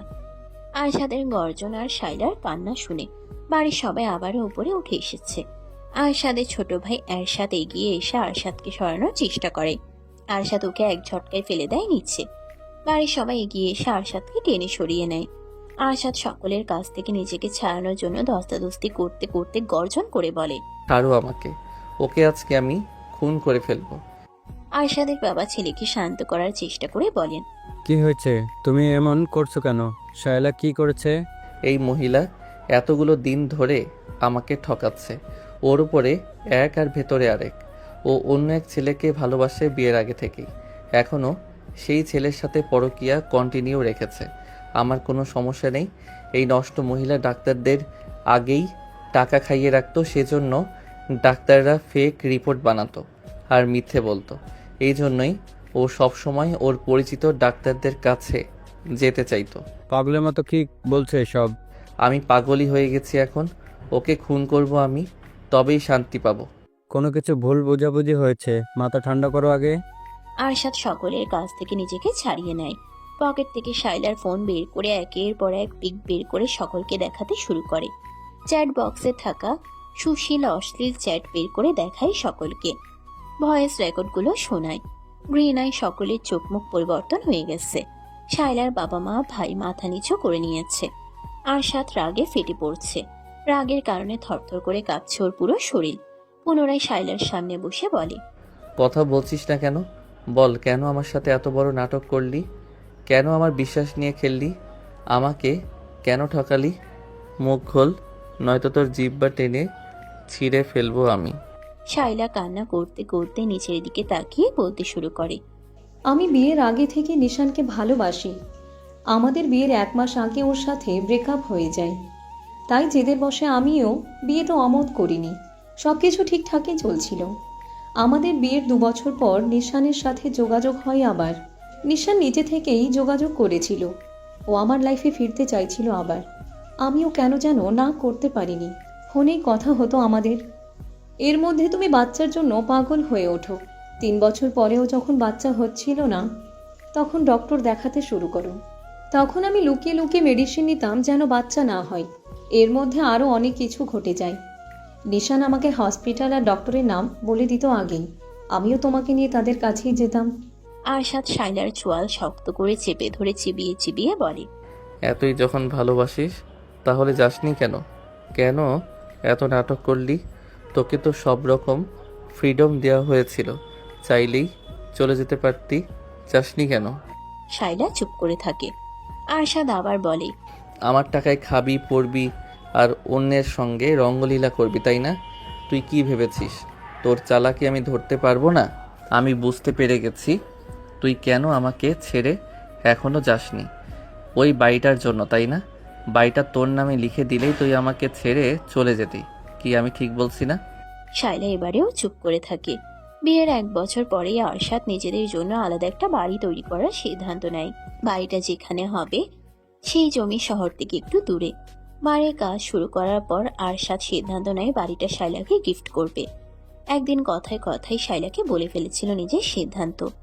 বাড়ির আনুমানিক খরচ কত হবে জিজ্ঞেস করায় আরশাদ জানিয়েছিল বাজেট 10 কোটি টাকা, এর কম বেশিও হতে পারে। শায়লা হিসেব করে দেখেছিল বাড়ির জমি সহ পুরো বাড়ির দাম প্রায় 20 কোটি টাকা। আর এই বাড়ির লোভী শায়লা এতগুলো দিন ধরে আরশাদের সাথেই আছে। বাড়িটা ওর নামে লিখে দিলেই আরশাদের কপালে লাথি দিয়ে চলে যাবে নিশানের কাছে। বাড়ির কাজ কমপ্লিট হয়। পুরো বাড়ি ফার্নিচার দিয়ে সাজানো হয় আরশাদের পছন্দসই। 1 মাস পর শায়লার জন্মদিন। সেদিনই বাড়িটা শায়লার নামে লিখে দিতে চেয়েছিল আরশাদ, কিন্তু তার আগে আজকে সবকিছু জানতে পেরে গেছে। ভাগ্যিস আগেই জানতে পারলো, নয়তো আরশাদের এত বছরের পরিশ্রম হাতিয়ে নিয়ে আরেকজনের হাত ধরে চলে যেত সুখী সংসার করার জন্য। আরশাদ গত 5 বছরে আলাদাভাবে যতটুকু আয় করেছিল সবটা খরচ করেছে বাড়ি করার পেছনে। বাবার বিজনেসের টাকা নিজের বাড়ির পেছনে খরচ করেনি। আরশাদ 6 বছরে বাবার বিজনেস অনেক দূর এগিয়ে নিয়ে এসেছে। দেশ পেরিয়ে বিদেশেও ছড়িয়ে পড়েছে ওদের বিজনেস। বাবার বিজনেস বাদেও নিজে আলাদাভাবে শেয়ারে বিজনেস চালু করেছে স্পেনে। পড়াশোনার জন্য সেখানে ছিল এবং বিজনেস পার্টনারদের সঙ্গে পরিচয় হয়েছিল। আরশাদ সময় নষ্ট করে না, সকলের সামনে গর্জন তুলে বলে, আজকে এই মুহূর্তে তোকে আমি তালাক দিচ্ছি। 1 তালাক, 2 তালাক, 3 তালাক। আজকে থেকে তোর সাথে আমার কোনো সম্পর্ক নেই। এতগুলো বছরে আমার অনেক টাকা পাচার করেছিস নিজের পরকীয়ার প্রেমিকের কাছে। তুই এই বাড়ি থেকে একটা সুতোও নিতে পারবি না। এক্ষুনি বের হবি এই বাড়ি থেকে। আমার পেছনে আরও ষড়যন্ত্র করার চেষ্টা করবি তো তোদের দুটোকেই ধরে জেলে ভরে দেব। আমার কত টাকা লুটেছিস দুজন, সব প্রমাণ আছে আমার কাছে। বের হ বাড়ি থেকে। এই আপনাদের মেয়েকে নিয়ে বের হন বাড়ি থেকে। অফিসিয়ালি ডিভোর্সের দিন কোর্টে দেখা হবে। যান এখন এখান থেকে। এই নষ্ট মহিলা, বের হ আমার রুম থেকে। শায়লার ভাই রাগে অপমানে তেড়ে এসে শায়লাকে মেরে ধরে ধূপধাপ শব্দ তুলে বেরিয়ে যায় রুম থেকে। ওর ইচ্ছে করছে শায়লাকে এখানেই জবাই করে রেখে যেতে। শায়লার বাবা কোনো কথা না বলে গটগট করে হেঁটে বেরিয়ে যান রুম থেকে। শায়লার মা বেরিয়ে যেতে নিলেই আরশাদ রেগে ওনার দিকে তাকিয়ে বলে, কি বলেছি শুনতে পাননি? আপনাদের মেয়েকে নিয়ে যান, নয়তো ওকে খুন করব আমি। খুন করেই ফেলো, একে আমি আমার বাড়িতে নেব না। এই দিন দেখার আগে কেন আমার মরণ হলো না? আরশাদ শায়লার হাত ধরে টেনে নিয়ে রুম থেকে বের হয়। ওর বড় বড় কদমের সাথে পেরে উঠছে না শায়লা। আরশাদ এক প্রকার ওকে টেনে হিঁচড়ে নিচে নামাচ্ছে। বাড়ি থেকে বেরিয়ে রাস্তায় ছুঁড়ে ফেলে এক প্রকার। একদলা থুতু ছুঁড়ে দিয়ে মুখের উপর গেট লাগিয়ে দেয়। উল্টো ঘুরে সোজা নিজের রুমে চলে আসে। দরজা লাগিয়ে স্থির হয়ে দাঁড়ায়। বুকের ভিতর যন্ত্রণায় ফেটে যাচ্ছে, শ্বাস বন্ধ হয়ে আসছে। কাকে এত ভালোবাসলো এতকাল? কাকে নিয়ে রোজ স্বপ্ন দেখত? কাকে ভালো রাখার জন্য দিনরাত পরিশ্রম করত? কার জন্য এত কিছু করেছে? একজন বিশ্বাসঘাতক, স্বার্থপর, লোভী, নষ্ট মহিলার জন্য এত কিছু করলো এতকাল। একসাথে থেকেও কেন এতকাল কিছু বুঝতে পারলো না? ভালোবাসায় এতটাই অন্ধ হয়ে গিয়েছিল যে শায়লাকে নিয়ে অমন কিছু ভাবার দুঃসাহস করতো না আরশাদ। প্রাণপ্রিয় স্ত্রী, হ্যাঁ, কি করেনি এই মেয়ের জন্য? যখন যা চেয়েছে সব দিয়েছে, যেভাবেই হোক। যখন যা করতে চেয়েছে তাই করতে দিয়েছে, সব রকম ফ্রিডম দিয়েছিল। আর এই মহিলা কি করলো? গত 4টা বছর ধরে ওকে নিখুঁতভাবে ঠকিয়ে গেল। কি নিখুঁত তার অভিনয়! ওই মায়াবীর চেহারায় এত নিখুঁত অভিনয় কিভাবে লুকিয়ে রাখতো? আসলেই কি ওই চেহারা মায়াবী ছিল? কই, ওই চেহারা তো ওর কাছে দুপুর থেকে একটুও মায়াবী লাগেনি, বরং লেগেছে ভয়ঙ্কর রকমের হিংস্র। বেশি ভালোবাসতো যে, তাই মায়াবী লাগতো আগে। এই শায়লাকে ভালোবাসেনি আরশাদ, ও ভালোবেসেছিল সেই শায়লাকে, যে কিনা ওর হাত ধরে ওর চোখে চোখ রেখে বলেছিল, আমি সারা জীবন তোমার সাথেই থাকবো, কোনোদিনও তোমার হাত ছাড়বো না। তুমি আমার জীবনের প্রথম এবং শেষ পুরুষ। হাঁটু মুড়ে বসে পড়ে আরশাদ। বুকের বাম পাশে শক্ত করে চেপে ধরে জড়ানো গলায় বলে, কেন আমাকে এভাবে ঠকালে? আমি তোমার এই রূপ কিছুতেই মানতে পারছি না। তুমি বলেছিলে আমি তোমার জীবনের প্রথম পুরুষ, অথচ আমি দ্বিতীয় জন ছিলাম। এত নিখুঁত অভিনয় তুমি কিভাবে করলে এতগুলো দিন ধরে? তুমি লাস্ট মেসেজে কি লিখেছিলে? আমাকে তোমার এখন সহ্য হয় না, আমাকে দেখলে তোমার খুন করতে ইচ্ছে করে। নরম গলায় কথাগুলো বলতে বলতে হঠাৎই গর্জন করে উঠে আবার বিশ্রী ভাষায় গালাগালি করতে শুরু করে শায়লাকে উদ্দেশ্য করে। বসা থেকে উঠে শায়লার যা যা হাতের কাছে পায় সবকিছু ছুঁড়ে ফেলতে শুরু করে। রুমের বাইরে দাঁড়িয়ে সবাই রুমের ভেতরে চলা তাণ্ডব স্পষ্ট অনুভব করতে পারছে। আরশাদ রুমের ভেতরে পাগলের মতো চিৎকার শুরু করেছে রীতিমতো। পুরো বাড়ি কেঁপে উঠছে যেন ওর চিৎকারে আর তাণ্ডবে। 1 সপ্তাহ পর আরশাদ আর শায়লার অফিসিয়ালি ডিভোর্স হয়। এই 1 সপ্তাহ পাগলের মতো কেটেছে আরশাদের। না ঠিক মতো খেয়েছে, না নিজের রুমে প্রবেশ করেছে, আর না অন্য কিছু করেছে। সারাদিন পাগলের মতো এদিক সেদিক ঘুরে বেরিয়েছে শুধু। বাড়িতে ফিরলেও নিজের রুমে প্রবেশ করেনি, গেস্ট রুমে থেকেছে। যা কিছুর প্রয়োজন হয়েছে ছোট ভাই বোন নয়তো মাকে দিয়ে আনিয়ে নিয়েছে।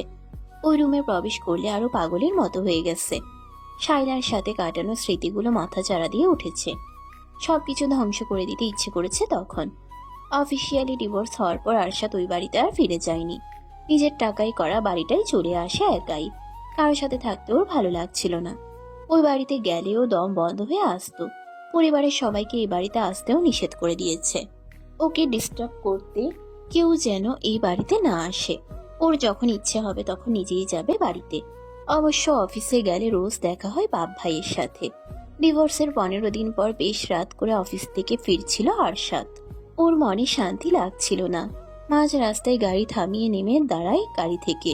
পূর্ণিমার চাঁদের আলোয় রাস্তা পুরোপুরি পরিষ্কার, রাস্তা পুরোপুরি ফাঁকা, আশেপাশে একটা কুকুরও নেই। ওর ইচ্ছে করছে মরে যেতে, এভাবে আর বেঁচে থাকতে ইচ্ছে করছে না। গাড়ি ফেলে রেখে এলোমেলো ভাবে গন্তব্যহীন হাঁটতে শুরু করে। পাগলের মতো অবস্থা, কোথায় যাচ্ছে নিজেও জানে না। কিছু দূর হেঁটেই আরশাদের পা দুটো থেমে যায়। কানে ভেসে আসে নবজাতক শিশুর কান্না। আশেপাশে নজর বুলায়। এত রাতে এই ফাঁকা রাস্তায় বাচ্চা কাঁদছে কোথায়? কান্না অনুসরণ করে আগায়, এসে দাঁড়ায় ডাস্টবিনের পাশে। পকেট থেকে ফোন বের করে টর্চ অন করে। রক্ত মাখা কাপড়ে আচ্ছাদিত করা একটা বাচ্চা গলা ছেড়ে কেঁদে চলেছে। আরশাদ স্থির হয়ে দাঁড়িয়ে থাকে কিছু সময়, তারপর ঝুঁকে পড়ে বাচ্চাটার দিকে। হাত বাড়িয়ে গায়ের উপর থেকে কাপড় সরিয়ে দেয়। কয়েক ঘন্টা আগেই বোধহয় জন্ম হয়েছে। সোজা হয়ে দাঁড়িয়ে আশেপাশে নজর বুলায়। নিজের গায়ের শার্ট খুলে ফেলে, বাচ্চাটাকে তুলে শার্ট দিয়ে পেঁচিয়ে নেয়। রক্ত মাখে নোংরা কাপড় আর ধরে না। উল্টো ঘুরে আবার হাঁটা শুরু করে গাড়ির দিকে। শহর থেকে কিছুটা দূরে হওয়ায় রাস্তাঘাট একদম ফাঁকা। মানুষজনের একটা টু শব্দ অবধি নেই। আশ্চর্যের ব্যাপার হচ্ছে আরশাদ বাচ্চাটাকে কোলে তুলে নেওয়ার পরেই কান্না বন্ধ হয়ে গেছে। এক হাতে ড্রাইভিং করে বাড়িতে পৌঁছায় আরশাদ। ওর বাড়িতে এক মধ্যবয়স্ক দম্পতি থাকে বাড়ির কাজকর্ম আর রান্না বান্না করার জন্য। মহিলা আরশাদের কোলে ছোট বাচ্চা, তাও আবার এমন অবস্থায় দেখে অবাক হয়ে তাকিয়ে থাকে। আরশাদ নিজেই বাচ্চাটাকে মহিলার কোলে তুলে দিয়ে বলে পরিষ্কার করে খাওয়াতে। বাচ্চাটাকে পরিষ্কার করার পর নরম কাপড়ে আচ্ছাদিত করে গরুর দুধ গরম করে খাওয়ায়। খাওয়ার পর ঘুমিয়ে যায়। ছোট্ট দেহখানায় বেশ কয়েকটা আঘাতের চিহ্ন পাওয়া যায়। বেশ অযত্নে অবহেলায় রাস্তার পাশে ডাস্টবিনে ফেলে রেখে গিয়েছিল কোনো এক হৃদয়হীন মানুষ। আরশাদ ফ্রেশ হয়ে এসে চুপচাপ খাবার খায়। তারপর বাচ্চাটাকে কোলে নিয়ে সোফায় বসে থাকে। বাচ্চাটার নাম দেয় আব্রাহাম চৌধুরী। আরশাদ চৌধুরীর ছেলে আব্রাহাম চৌধুরী। একটা সন্তানের বড় লোভ ছিল আরশাদের। অনাকাঙ্ক্ষিতভাবে ওর একটা সন্তান হয়ে গেছে। একবার যখন পেয়েছে এই বাচ্চাকে আর কাজ ছাড়া করবে না কোনোদিন। 2 দিন পার হওয়ার পর আরশাদ বুঝতে পারে ওর ছেলের একজন মা লাগবে, ওরও বউ দরকার। এভাবে আর কতদিন? একজন প্রতারকের কারণে কেন নিজে সাফার করবে? তারপর খোঁজ চালায় একজন মায়ের। আরশাদ যেমন মেয়ে খুঁজছিল ঠিক তেমন মেয়ের খোঁজ পেয়ে যায় 2 দিনের মধ্যে। সময় নেয় না আরশাদ। পরের দিনে অনিকের বাবা মায়ের সকল ডিমান্ড পূরণ করে নুরাকে নিজেদের কাছে নিয়ে আসে একেবারে জন্য। নুরা চাইলেও কোনোদিন ওকে আর ওর ছেলেকে ছেড়ে যেতে পারবে না। নুরার পুরো দুনিয়া ঘিরে থাকবে আরশাদ আর আব্রাহাম। নুরাকে কোনো রকম স্বাধীনতা দেবে না আরশাদ। ও যা চাইবে বলবে তাই করতে বাধ্য নুরা। নুরাকে এই রুমের বাইরেও যেতে দেবে না কোনোদিন। নুরা আরশাদের প্রিয়জন নয়, শুধুমাত্র প্রয়োজন। আর সবসময় প্রয়োজন হয়েই থাকবে। প্রিয়জন বানিয়ে আর কষ্ট পাবে না আরশাদ। এখন আর ওর মন কোনো নারীকে ভালোবাসতে চায় না। আরশাদ নিজেও আর কাউকে ভালোবাসতে চায় না। বিয়ে করলেই কি ভালোবাসতে হবে না কি? সকালে নুরার ঘুম আগে ভেঙেছে। আব্রাহামকে অয়েল ম্যাসাজ করে দিয়ে খাইয়ে এখন রুম জুড়ে হাঁটছে। বাচ্চাটা এতক্ষণ কান্না করলেও এখন চুপ করে আছে। এতটুকু ছেলেও বসে থাকা আর হাঁটার পার্থক্য বুঝতে পারে। নুরার ঘুম পাচ্ছে এখন। রাতে বেশ কয়েকবার ঘুম থেকে উঠতে হয়। আব্রাহাম জেগে থাকে। ছোট একটা বাচ্চা, খাবে আর ঘুমাবে তা না, ঘন্টার পর ঘন্টা জেগে থাকে এক্ষুনি। আরশাদ শোয়া থেকে উঠে ঝিম ধরে বসে রইল। চোখ তুলে নোরার দিকে তাকায়। রুমের জানালা দরজা এখনো বন্ধ। ডিম লাইটের ঘোলাটে আলোয় আলোকিত হয়ে আছে রুম। আরশাদ বিছানা ছেড়ে নেমে দাঁড়ায়। জানালার পর্দা সরিয়ে বাথরুমে প্রবেশ করে। আজকে অফিস নেই, কোনো জায়গায় যাওয়ার তাড়াও নেই। তোকে কয়েকটা কাজ আছে। বাথরুম থেকে বেরিয়ে হাত মুখ মুছতে মুছতে গম্ভীর স্বরে বলে, আব্রাহামকে ওয়েল মেসেজ দিয়েছো? হ্যাঁ।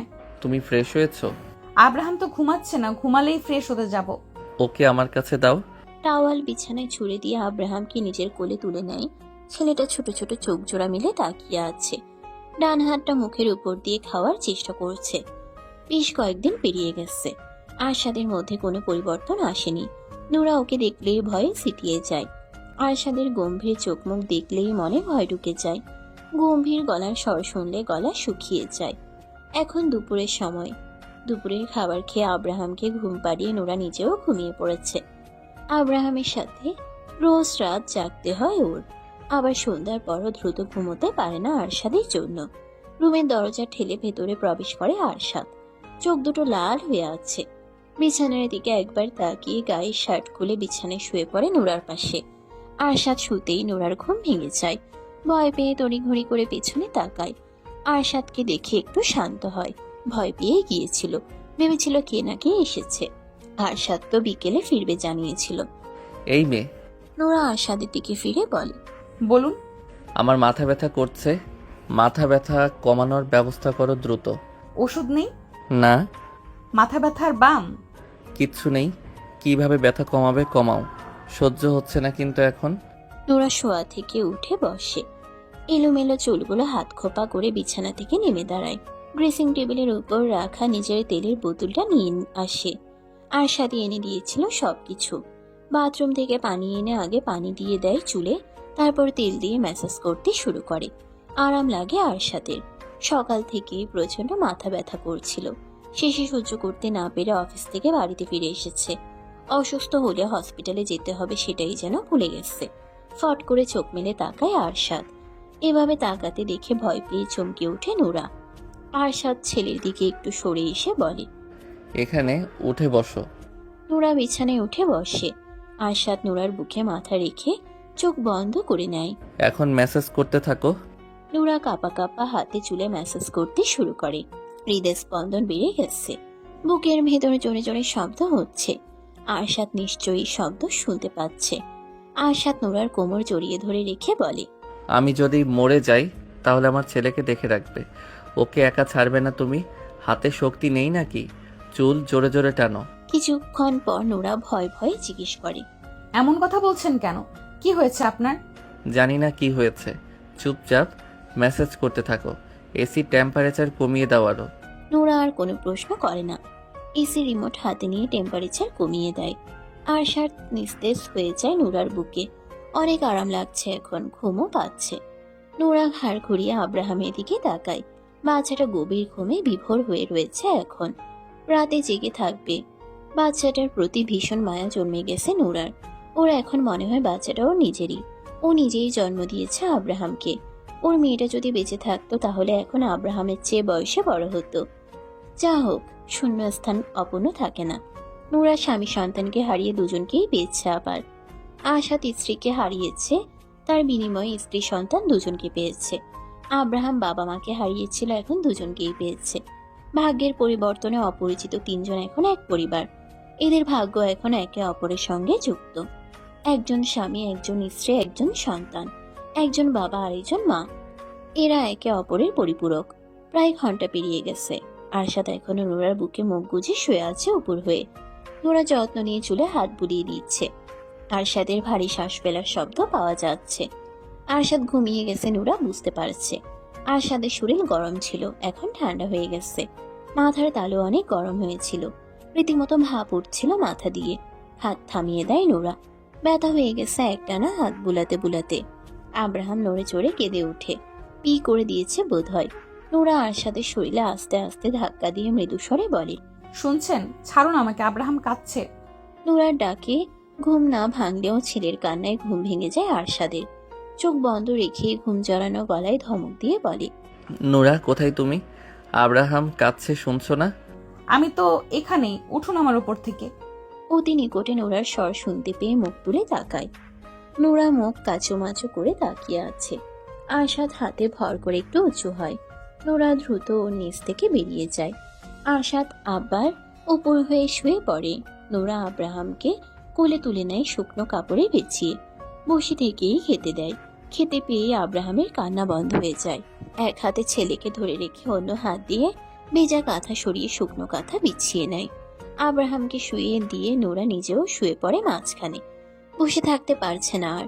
ছেলেকে আগলে রেখে নিজের অতীতে ডুবে যায় আবার। ওই দিনগুলো নোরা ভাবতে না চাইলেও ভুলতে পারে না। আব্রাহাম ঘুমিয়ে গেছে আবার। এই ছেলে দিনে পড়ে পড়ে ঘুমায় আর রাতে জেগে থাকে। নোরা দিনের বেলায় ঘুমোতে পারে না খুব একটা। দিনের বেলায় ঘুম আসতেই চায় না। যাও একটু ঘুমিয়েছিল আরশাদের জন্য উঠে পড়েছিল তখন। এখন আর ঘুম আসছে না। আরশাদের রাগী তেজি হিংস্র গলার স্বর শুনে ভয়ে কেঁপে ওঠে নুরা। কুত্তার বাচ্চা, তুই আবার এসেছিস আমার সামনে। আজকে তোকে খুন করে ফেলবো আমি। তোকে আজকে কেউ বাঁচাতে পারবে না আমার হাত থেকে। কথাগুলো বলেই খপ করে নুরার চুলের মুঠি শক্ত করে ধরে। ব্যথা পেয়ে নুরার দু চোখ বেয়ে পানি গড়িয়ে পড়তে শুরু করে। উল্টো ফিরে শুয়ে থাকায় আরশাদের চেহারা দেখতে পাচ্ছে না। নিজের হাতে আরশাদের হাত সরিয়ে দেওয়ার চেষ্টা করে বলে, কি করছেন? ব্যথা পাচ্ছি আমি, চুল ছাড়ুন। আরশাদ চুল ছাড়ছে না। হাতের মুঠো আরো টাইট হয়ে গেছে। মিষ্টি ভাষায় গালি দিচ্ছে সমানে।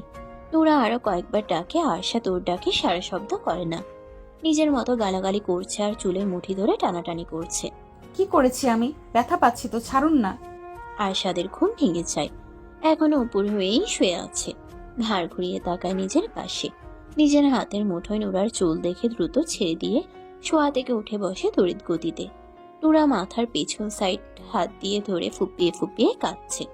ব্যথায় মনে হচ্ছে মাথার পেছন সাইডের চামড়া সহ চুল তুলে ফেলেছে টেনে। আরশাদ দুই হাতে নিজের মাথার চুল খামচে ধরে। স্বপ্নের মধ্যে শায়লার চুলের মুঠি ধরেছিল আর এতক্ষণ ওকেই গালি দিচ্ছিল নিজেকে কন্ট্রোল করতে না পেরে। কিন্তু বাস্তবে যে নুরার চুলের মুঠি চেপে ধরেছে তা তো ওর কল্পনায়ও ছিল না। এক শয়তানকে মারতে গিয়ে শুধু শুধু মেয়েটাকে কষ্ট দিল। নুরার দিকে এগিয়ে নুরাকে টেনে নিজের দিকে ফেরায়। নুরার ফর্সা চেহারা লাল হয়ে গেছে। চোখ দুটো বেয়ে ঝরঝর করে পানি গড়িয়ে পড়ছে। আরশাদের নিজের উপরে নিজেরই রাগ হচ্ছে এখন। নুরার চোখের পানি মুছিয়ে দিতে দিতে অপরাধীর ন্যায় গম্ভীর স্বরে বলে, আমি ইচ্ছে করে তোমাকে ব্যথা দেইনি। ঘুমের মধ্যে স্বপ্ন দেখে এমন করে ফেলেছি। প্রথমেই ডাকুনি কেন আমাকে? নুরা কাঁদতে কাঁদতে বলে। ডেকেছিলাম, আপনি শোনেননি। অনেক ব্যথা করছে। হ্যাঁ। আরশাদ নিজের হাতের দিকে তাকায়। ওর যেই হাত আরেকটু হলেই মেয়েটার শরীর থেকে মাথা আলাদা করে দিত বোধ হয়, চুল ধরে টানাটানি করতে করতে। নুরার পাশে শুয়ে পড়ে আবার। হঠাৎ ঘুম থেকে জেগে লাফিয়ে উঠে বসার কারণে মাথার মধ্যে আবার যেন কেমন করছে। বাম হাত দিয়ে নুরার মাথার পেছনে হাত বুলিয়ে বলে, আমি আসলে বুঝতে পারিনি তোমার চুলগুলো ধরেছি। এখন মনের মধ্যে আরেকটা ভয় ঢুকে গেল। আজকে দিনে দুপুরে ঘুমের ঘোরে যেভাবে চুল ধরেছিল, কবে যেন ঘুমের ঘোরে গলা চেপে ধরে মেরে ফেলে। ঘুমের ঘোরে আব্রাহামকে যদি কিছু করে, নানান ভয় মাথায় কিলবিল করতে শুরু করে। নানান বিষয়ে চিন্তা করতে করতে কান্না বন্ধ হয়ে গেছে আপনা আপনি। এখনো ব্যথা করছে? নুরা চোখের পানি মুছে বলে, না, ঠিক আছি। আরশাদ নুরাকে টেনে এনে বুকে চেপে ধরে বলে, এরপর থেকে এমন কিছু হলে দ্রুত আমাকে জাগিয়ে দেবে। আচ্ছা। ছোট মেয়েটা আরশাদের বুকের সাথে মিশে গেছে একদম। আরশাদ যখন নুরাকে জড়িয়ে ধরে তখন পিছন থেকে কেউ দেখলে বুঝতেই পারবে না আরশাদের সামনে কোনো মানুষ আছে। আব্রাহাম আবার কেঁদে উঠে। আরশাদ নুরাকে ছেড়ে দিয়ে বলে, ওকে মাঝখানে আনো। নোরা উঠে বসে আব্রাহামকে আরশাদের কাছে শুয়ে দিয়ে নিজেও শোয়। খেতে দিতেই কান্না বন্ধ হয়ে যায় আব্রাহামের। আরশাদ ছেলের ছোট্ট হাতটা মুঠো করে ধরে চুমু খায়। বালিশ ছেড়ে নিচের দিকে নেমে ছেলের মাথায় চুমু খায়।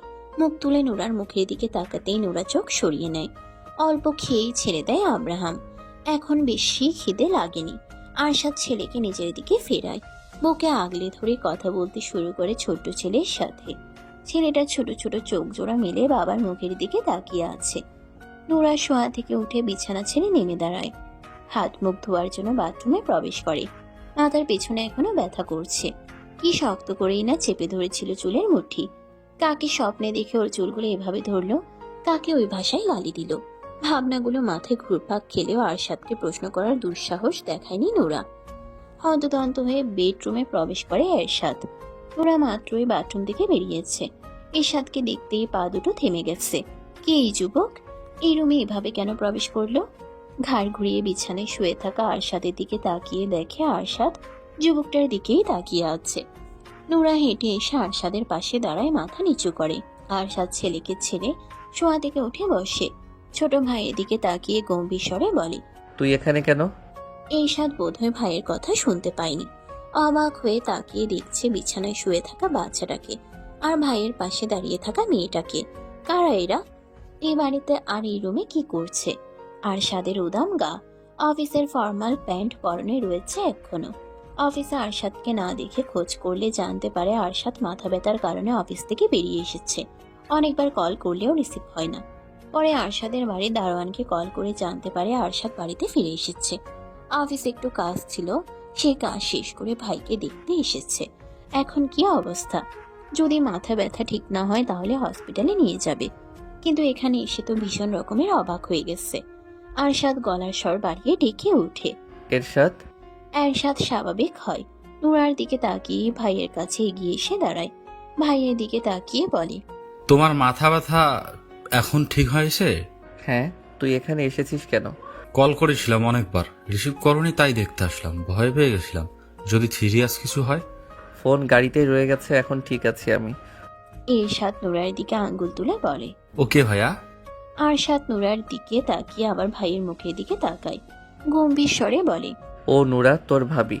এরশাদ যেন আকাশ থেকে পড়লো এমন অবস্থা হয়েছে ওর। বিস্ময়ে চোখ দুটো বড় বড় হয়ে গেছে। বিস্ময় নিয়েই বলে, তুমি বিয়ে করেছো? হ্যাঁ নুরা, ও আমার ছোট ভাই এরশাদ চৌধুরী। নুরা এরশাদের মুখের দিকে তাকায় একবার। দুই ভাইয়ের চেহারায় মিল আছে কিছুটা। আরশাদের পরিবারের মানুষ আছে তাহলে। নুরা নিচের দিকে তাকিয়ে সালাম দেয়। আসসালামু আলাইকুম ভাইয়া। ওয়ালাইকুম আসসালাম। এরশাদ বিছানায় শুয়ে থাকা আব্রাহামের দিকে তাকিয়ে বলে। ভাইয়া ও। বাকি কথা বলার আগে আরশাদ ওকে থামিয়ে দেয়। আব্রাহামকে কোলে তুলে নিয়ে বিছানা ছেড়ে নেমে দাঁড়ায়। দরজার দিকে এগিয়ে যেতে যেতে বলে, এরশাদ নিচে আয়। এরশাদ নুরার দিকে আরো একবার তাকিয়ে দরজার দিকে এগিয়ে যায়। নুরার বয়স যে অনেক কম সেটা এরশাদ বুঝতে পারছে। ওর ভাই বিয়ে করেছে, বিশ্বাসই হচ্ছে না ওর। তা আবার এত ছোট একটা মেয়েকে বিয়ে করেছে। বাচ্চাটা কার? এত ছোট একটা মেয়ের বাচ্চা হয়েছে? এই মেয়ে তো একটা বাচ্চা। এই বাচ্চা আর এই মেয়েকে কোথায় পেয়েছে ওর ভাই? আর বিয়ে করলো কবে? ওদের কাউকে তো একটাবার বললোও না। ড্রয়িং রুমে এসে সোফায় বসে আরশাদ, ওর পাশে বসে এরশাদ। কবে বিয়ে করেছো ভাইয়া? 1 সপ্তাহ হয়েছে।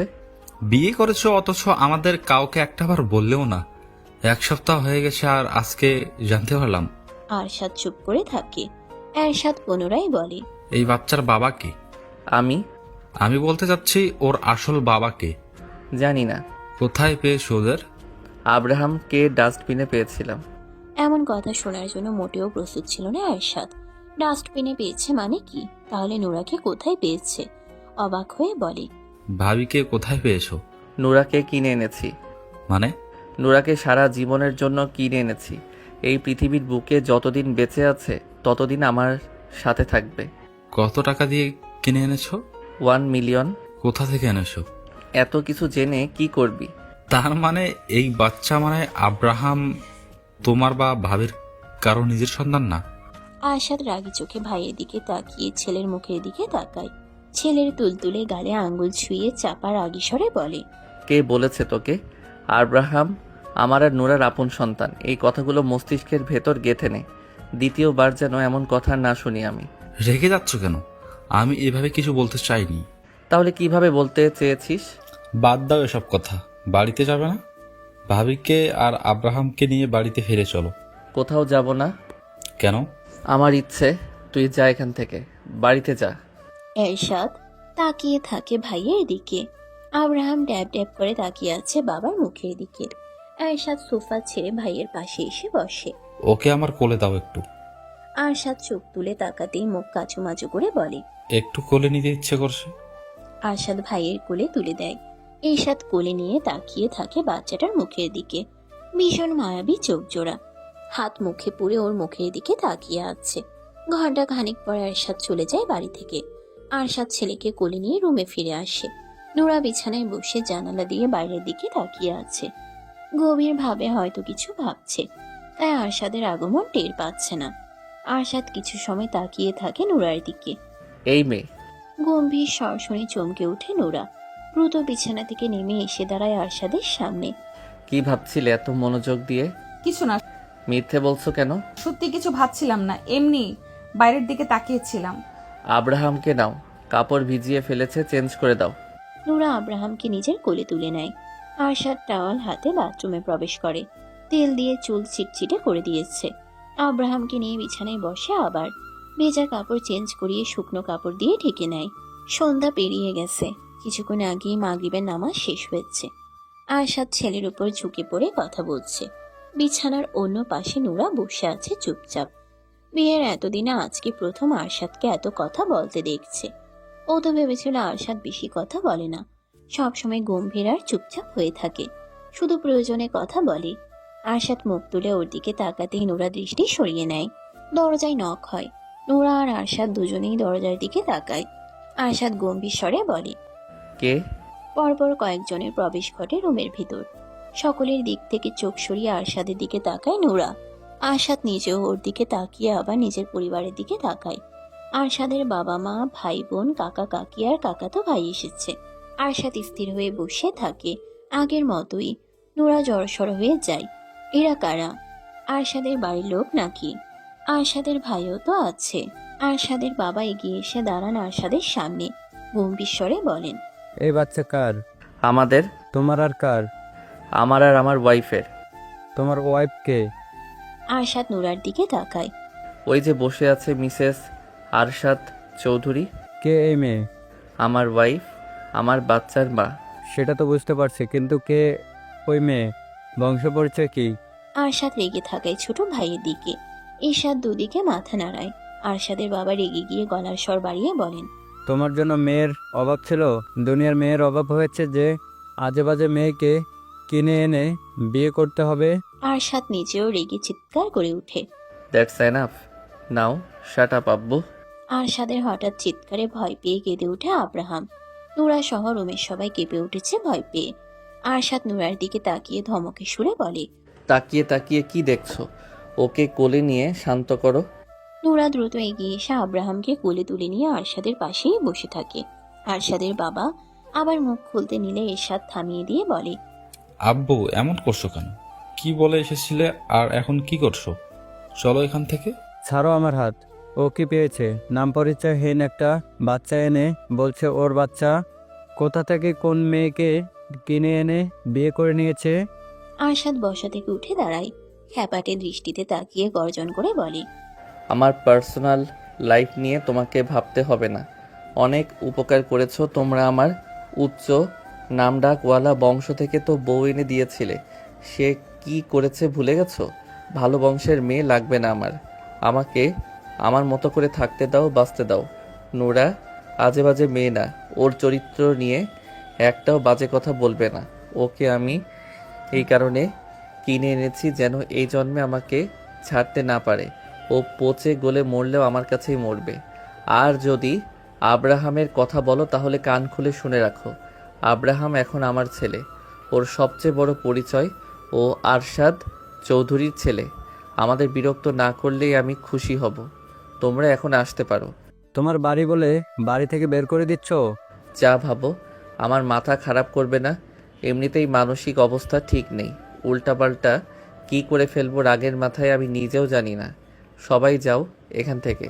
আমি তোমাদের কারো কোনো সমস্যা করার জন্য বা বিরক্ত করার জন্য যাইনি। তোমাকে বড় করেছে কে? এত দূর এনেছে কে? বড় করার জন্য আর এত দূর আনার জন্য দাম চাইছো? যদি দাম চেয়ে থাকো তাহলে একেবারে শেষ করে দাও আমাকে, নয়তো একটু শান্তিতে বাঁচতে দাও। দম নিয়ে আবার বলে, তুমি কি বলতে চাইছো? তোমার টাকায় খেয়ে পড়ে বড় হয়েছি, লেখাপড়া করেছি, আর এই বাড়ি গাড়ি করেছি। এই বাড়ি গাড়ি সব দিয়ে দিলাম। তোমাদের কিচ্ছু লাগবে না। আমার শুধু লাগবে একটু মানসিক শান্তি, যার সন্ধান আমি পেয়ে গেছি। আমার আর কিচ্ছু লাগবে না। এই নুরা, নামো বিছানা থেকে। থাকবো না এই বাড়িতে। ব্যাগের মধ্যে শুধু আব্রাহামের কাপড় চোপড় আর প্রয়োজনীয় জিনিসগুলো গুছিয়ে নাও। নুরা বিছানা থেকে নেমে দাঁড়ায়। ওর শরীর থরথর করে কাঁপছে। আব্রাহাম এখনো কান্না করছে ভয়ে। আরশাদ ছেলেকে নিজের কোলে তুলে নিয়ে বলে, 2 মিনিটের মধ্যে ব্যাগ গোছাও। বিলাসবহুল জীবন দিতে না পারলেও মোটামুটি ভালো রাখতে পারবো তোমাদের। এতটুকু অ্যাবিলিটি আছে আমার। আরশাদের মা বলেন, কি বলছো আরশাদ?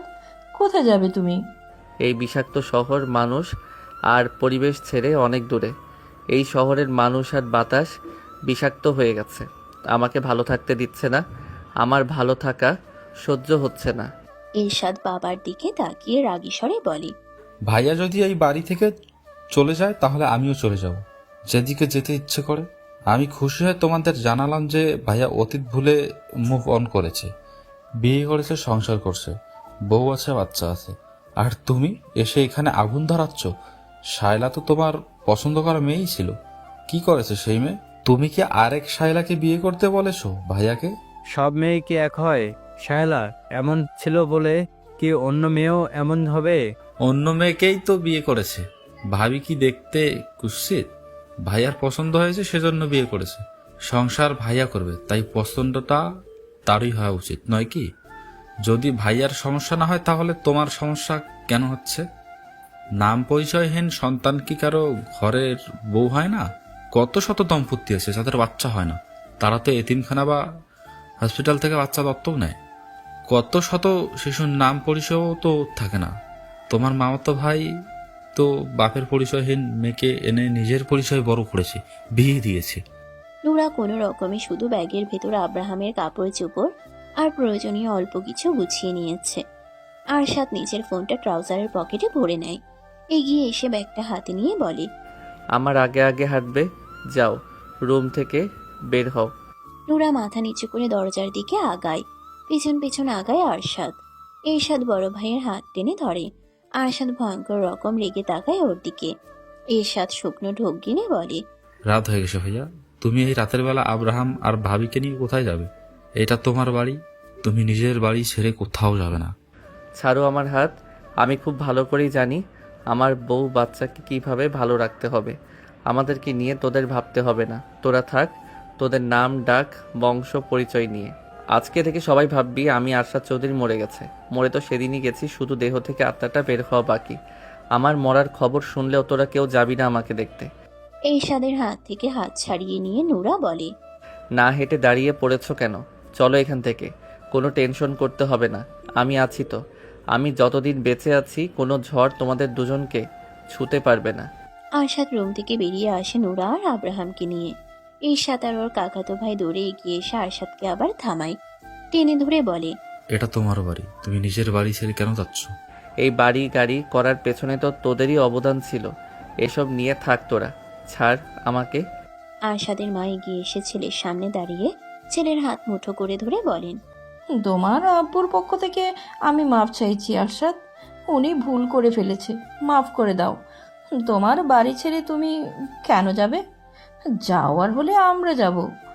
তোমার জন্য আমরা যেমন করেছি তেমন তুমিও আমাদের জন্য অনেক করেছো। তোমার আব্বু যা খুশিই বলুক, ওনার মাথা খারাপ হয়ে গেছে। তুমি নিজের বাড়ি ছেড়ে যেও না আব্বা।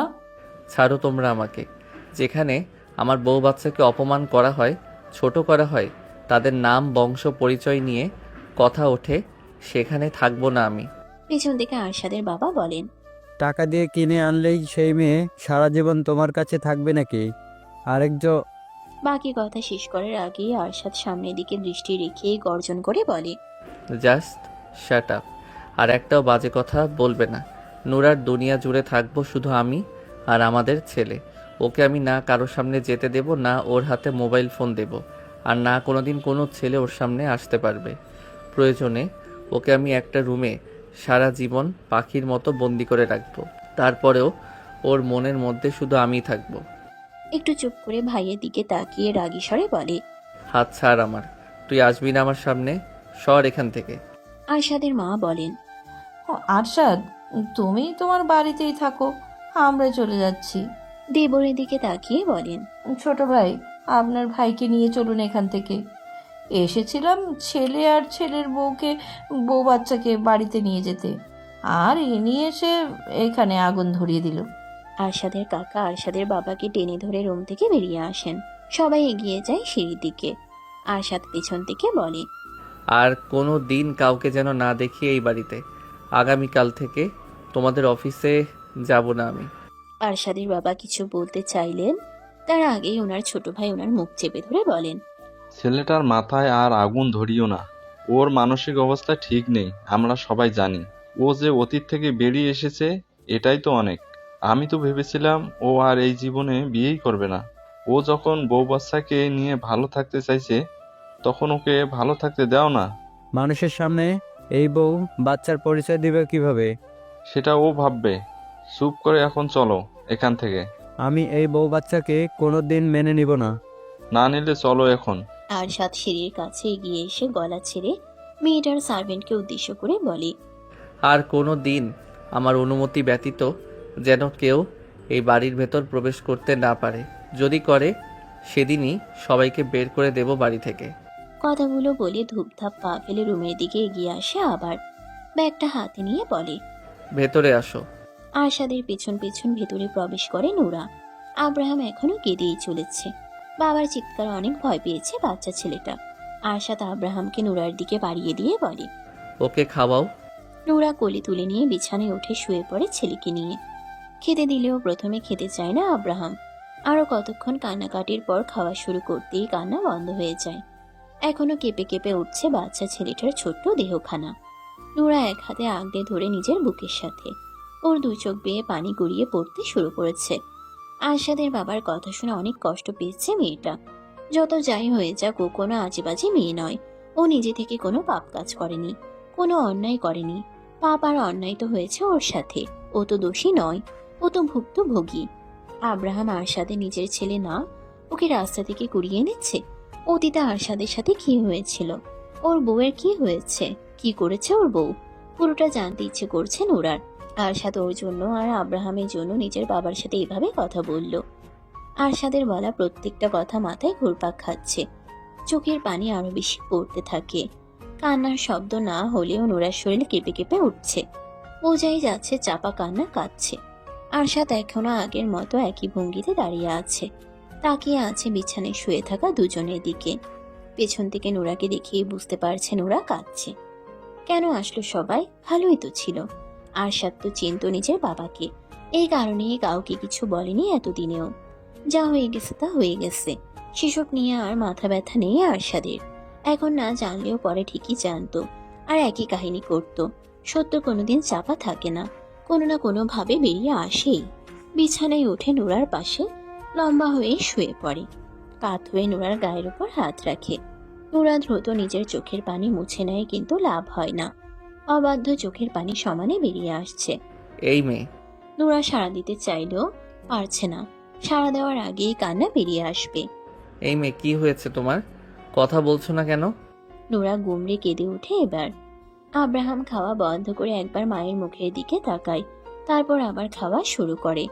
আরশাদ ভালোভাবে জড়িয়ে ধরে নূরাকে। ওর বুকের সাথে মিশে আছে নূরার পিঠ, মাথা টেকে আছে থুতনির সাথে। কাঁদছো কেন? নূরা কান্না জড়ানো গলায় বলে, কি কিছু হয়নি। কিছু হয়নি, তাহলে কাঁদছো কেন? নূরা কথা বলে না। আরশাদ চোখ বন্ধ করে ধীর স্বরে বলে, আমাকে ছেড়ে চলে যাবে? কোথায় যাব? কার কাছে যাব? অন্য পুরুষের হাত ধরে? আরশাদের গলার স্বর আর কথা শুনে নূরার ভেতর পর্যন্ত কেঁপে ওঠে। এমন কথা বলছে কেন আরশাদ? অন্য পুরুষের হাত ধরে কেন চলে যাবে? কথা বলছো না কেন? অন্য পুরুষের সাথে কেন যাব? আমাকে ভালো না লাগলে? নূরা ঘাড় উল্টে আরশাদের মুখের দিকে দেখার চেষ্টা করে। আরশাদ আবার বলে, অন্য পুরুষের দিকে তাকালেও তোমার চোখ উপড়ে নেব আমি। তুমি শুধু আমাকে দেখবে, আমাকে ভালোবাসবে। এই আরশাদ চৌধুরীকে তোমার মনের অলিতে গলিতে শুধুমাত্র আমার বিচরণ থাকবে। নূরা ঘাড় সোজা করে নেয়। আরশাদ নূরার গালে হাত রেখে নিজের মুখের দিকে ফিরিয়ে বলে, বলো, ভালোবাসবে না আমাকে? বাসবো। আমাকে ছেড়ে অন্য কোনো পুরুষকে ভালোবাসবে? নূরা কান্না গিলে বলে, এসব কি বলছেন আপনি? যা জিজ্ঞেস করেছি তার উত্তর দাও। অন্য কাউকে কেন ভালোবাসবো? আপনি আমার স্বামী, ভালোবাসলে তো আপনাকেই বাসবো। অনেকের কথা মনে পড়ে না তোমার? নূরা স্তব্ধ। উত্তর দাও। মনে পড়ে না। কেন পড়ে না? ভালোবাসনি ওকে? ও তো তোমার স্বামী ছিল। ভালোবাসিনি ওনাকে। ভালোবাসার মতো কোনো কিছু উনি করেননি আমার জন্য। সব সময় শুধু আমাকে কষ্টই দিয়েছে, মারধরি করেছে। আমাকে বিয়ে করার পরও অন্য মেয়েদের কাছে গিয়েছে। সব সময় আমার সাথে অন্যায় করেছে। আরশাদ আর কোনো কিছু বলে না। নূরাকে জড়িয়ে ধরে নিশ্চুপ হয়ে থাকে। নূরার দু চোখ বেয়ে পানি গড়িয়ে পড়তে থাকে। আরশাদ নূরাকে বিয়ে করে আনার পর থেকে আজ পর্যন্ত ওর সাথে করা ব্যবহারের কথাগুলো স্মরণ করে। ও নিজেও তো নূরার সাথে সেরকম ভালো ব্যবহার করেনি, ভালোভাবে কথাও বলেনি। যতবার কথা বলেছে হয় রাগী গম্ভীর স্বরে, নয়তো ধমক দিয়ে। ওর আর অনেকের মধ্যে পার্থক্য কোথায়? ও নিজেও তো অনেকের মতো খারাপ আচরণই করে আসছে বিয়ের রাত থেকে। অনেকের মতোই তো ম্যারিটাল কি অন্যায়টাই না করে আসছিল এই ছোট মেয়েটার সাথে। শায়লার উপরে জমে থাকা রাগের কারণে নিরীহ নুরাকে শাস্তি দিয়েছে।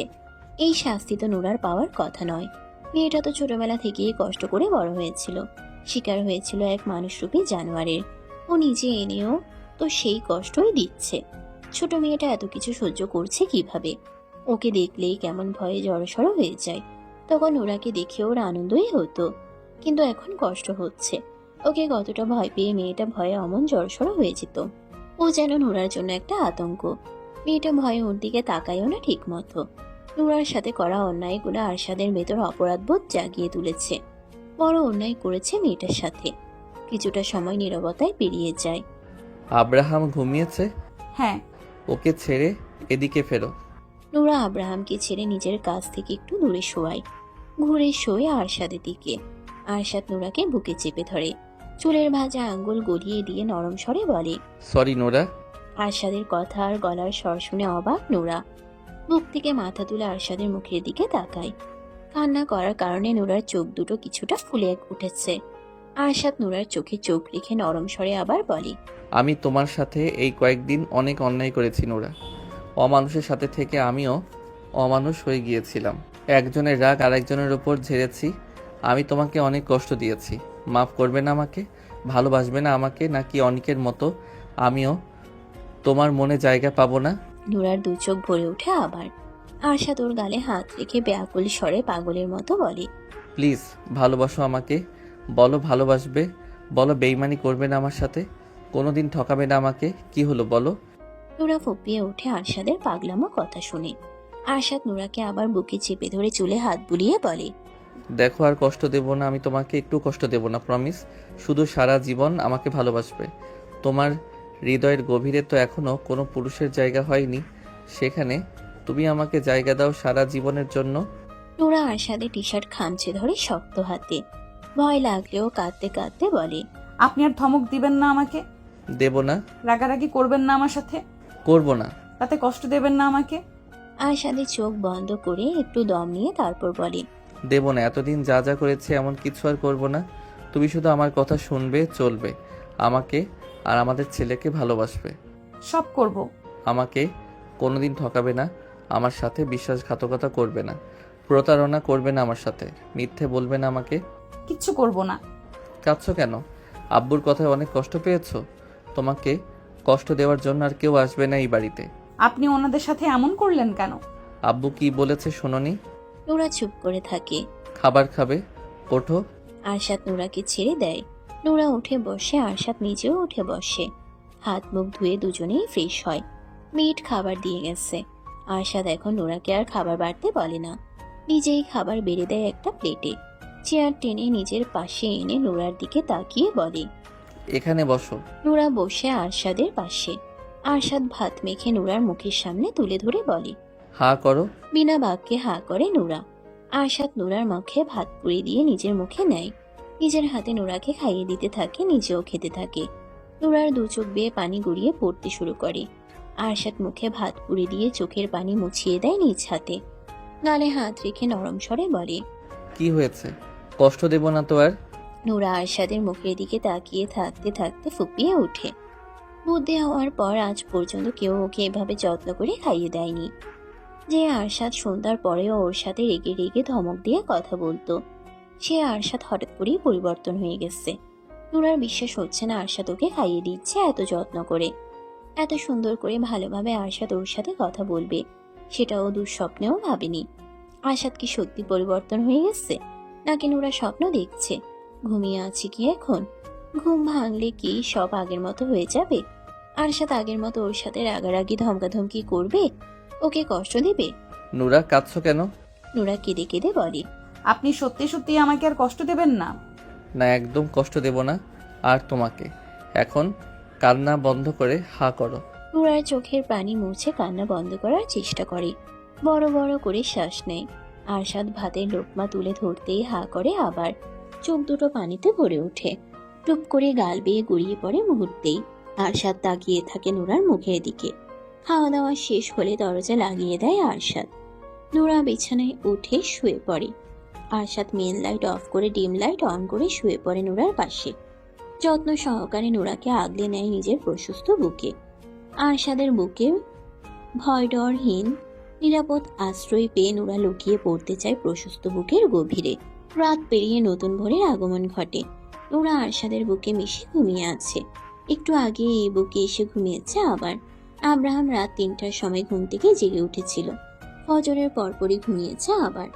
আজকে রাতে আব্রাহামকে কোলে নিয়ে বসে থাকতে হয়নি নোরার। আরশাদ নিজেই ছেলেকে কোলে নিয়ে বসেছিল। নোরাকে বলেছিল ঘুমিয়ে পড়তে, যেহেতু আব্রাহাম পেট ভরে খেয়েছে তাই আর কাঁদত না। কিন্তু নোরা ঘুমায়নি। দুজনকে বসিয়ে রেখে ও কিভাবে ঘুমোবে? আব্রাহাম আর নোরা ঘুমিয়ে গেলেও আরশাদ ঘুমায়নি। ওর ঘুম আসছে না। ওর এখনো অপরাধ বোধ হচ্ছে। নোরার চুলের ভাঁজে চুমু খায়, গাল ঠেকিয়ে রেখে বিড়বিড় করে বলে, তুমি শুধু আমার হয়ে থেকো, আমি তোমার জন্য পুরো দুনিয়ার সাথে লড়বো। মাঝে 2 দিন পেরিয়ে গেছে। আরশাদ বাড়ি থেকে বের হয় না, কোথাও যায়ও না, অফিসেও যায় না। সত্যি সত্যি সব সময় স্ত্রী সন্তানের সাথেই থাকে। আব্রাহামকে নিয়ে এখন আর নোরাকে বেশি কষ্ট করতে হয় না। আরশাদ যেহেতু বাড়িতেই থাকে, ও নিজেও দেখাশোনা করে আব্রাহামের। আরশাদের প্রতি ভয় অনেকটা কেটে গেছে নোরার। এখন আর আরশাদকে আগের মতো ভয় লাগে না ওর। আরশাদ নিজে থেকেই ওর অতীত নোরাকে বলেছে। আব্রাহামকে কিভাবে পেয়েছে সেটাও বলেছে। আরশাদের অতীত শুনে নোরা স্তব্ধ হয়ে গিয়েছিল। ওর সাথে আরশাদের অমন ব্যবহার করার কারণও বুঝতে পেরেছে। আর আব্রাহামের ঘটনা জানতে পেরে তো মেয়েটা কেঁদেই ফেলেছিল। আব্রাহামকে বুকে জড়িয়ে ধরে।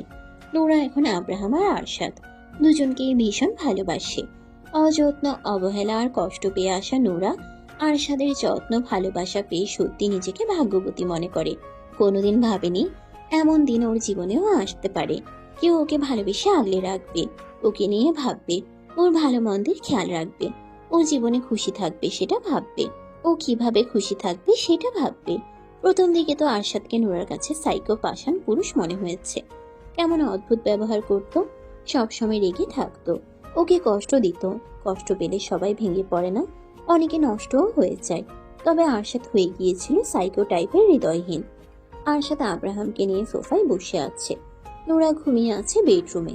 বিচারি গত রাতে ঘুমোতে পারেনি 2 বাপ বেটার যন্ত্রণায়। আব্রাহামকে ঘুম পাড়াতে পাড়াতে নিজেও ঘুমিয়ে গেছে। আব্রাহাম ঘুম থেকে আবার উঠে গেলেও নোরার ঘুম ভাঙেনি। আরশাদ ছেলেকে তুলে নিয়ে নিচে নেমে এসেছে যেন নোরার ঘুম না ভাঙে। কলিং বেল বেজে ওঠে। সার্ভেন্ট গিয়ে দরজা খুলে দেখে দারোয়ান দাঁড়িয়ে আছে। দারোয়ান ভেতরে এসে আরশাদের সামনে মাথা নিচু করে দাঁড়িয়ে বলে, স্যার, আপনার মা এসেছেন। কিছুতেই যাচ্ছেন না, গেটের বাইরে দাঁড়িয়ে আছেন। আর কে এসেছে? আপনার ছোট্ট ভাই। আর কেউ আসেনি? না স্যার। ভেতরে আসতে দিন। দারোয়ান বেরিয়ে যায়। কয়েক মিনিট পরে এরশাদ আর ওর মা ভেতরে প্রবেশ করে। আরশাদ একবার দুজনের দিকে তাকিয়ে ছেলের মুখের দিকে তাকিয়ে থাকে। আরশাদ, কিসের জন্য এসেছো? এভাবে কথা বলছো কেন? কিভাবে আশা করছো? কেন এসেছো সেটা বলো। এখনো রেগে আছো? কি জন্য এসেছো সেটা বলো। বাড়ি ফিরে চলো। আরশাদ ছেলের দিক থেকে চোখ সরিয়ে মা আর ভাইয়ের দিকে তাকায়। ওর তাকানো দেখিয়েই ভয় পেয়ে যায় আরশাদ। বাড়িতেই আছি আমি। ওই বাড়িতে ফিরে চলো। কেন? ওখানে আমরা সবাই আছি। এখানে আমার স্ত্রী সন্তান আছে। ওদের নিয়ে যাব। আমরাও ছেলের বউ আর নাতিকে কাছে পেতে চাই। তোমাদের কি মনে হয় যেখানে আমার স্ত্রী সন্তান সম্মান পাবে না আমি ওদের সেখানে নিয়ে যাব? সম্মান পাবে না কেন? অবশ্যই পাবে সম্মান। বাড়ি বয়ে এসে অপমান করে গেছো, আর এখন বলছো বাড়িতে নিয়ে গিয়ে সম্মান দেবে? How strange. এভাবে বলছো কেন? আমি আমার স্ত্রী সন্তানকে নিয়ে ওই বাড়িতে যাচ্ছি না। আরশাদের মা আরশাদের পাশে বসেন, ছেলের হাত ধরে বলেন, বাবা প্লিজ ফিরে চলো। তোমার আব্বু আর কিছু বলবে না। উনি মেনে নিয়েছে তোমার স্ত্রী সন্তানকে। মেনে নিল কেন? উনি নিজের ভুল বুঝতে পেরেছে। ভুল বুঝতে পেরেছে ভালো কথা, কিন্তু আমরা যাচ্ছি না। নোরা এখনো ছোট বাচ্চা, একটা মেয়ে।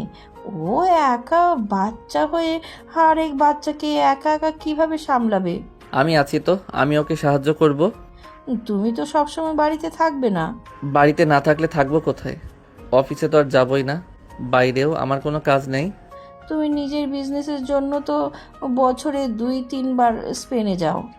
তখন নুরায় একা একা কিভাবে সামলাবে? বাড়িতে মেড আছে।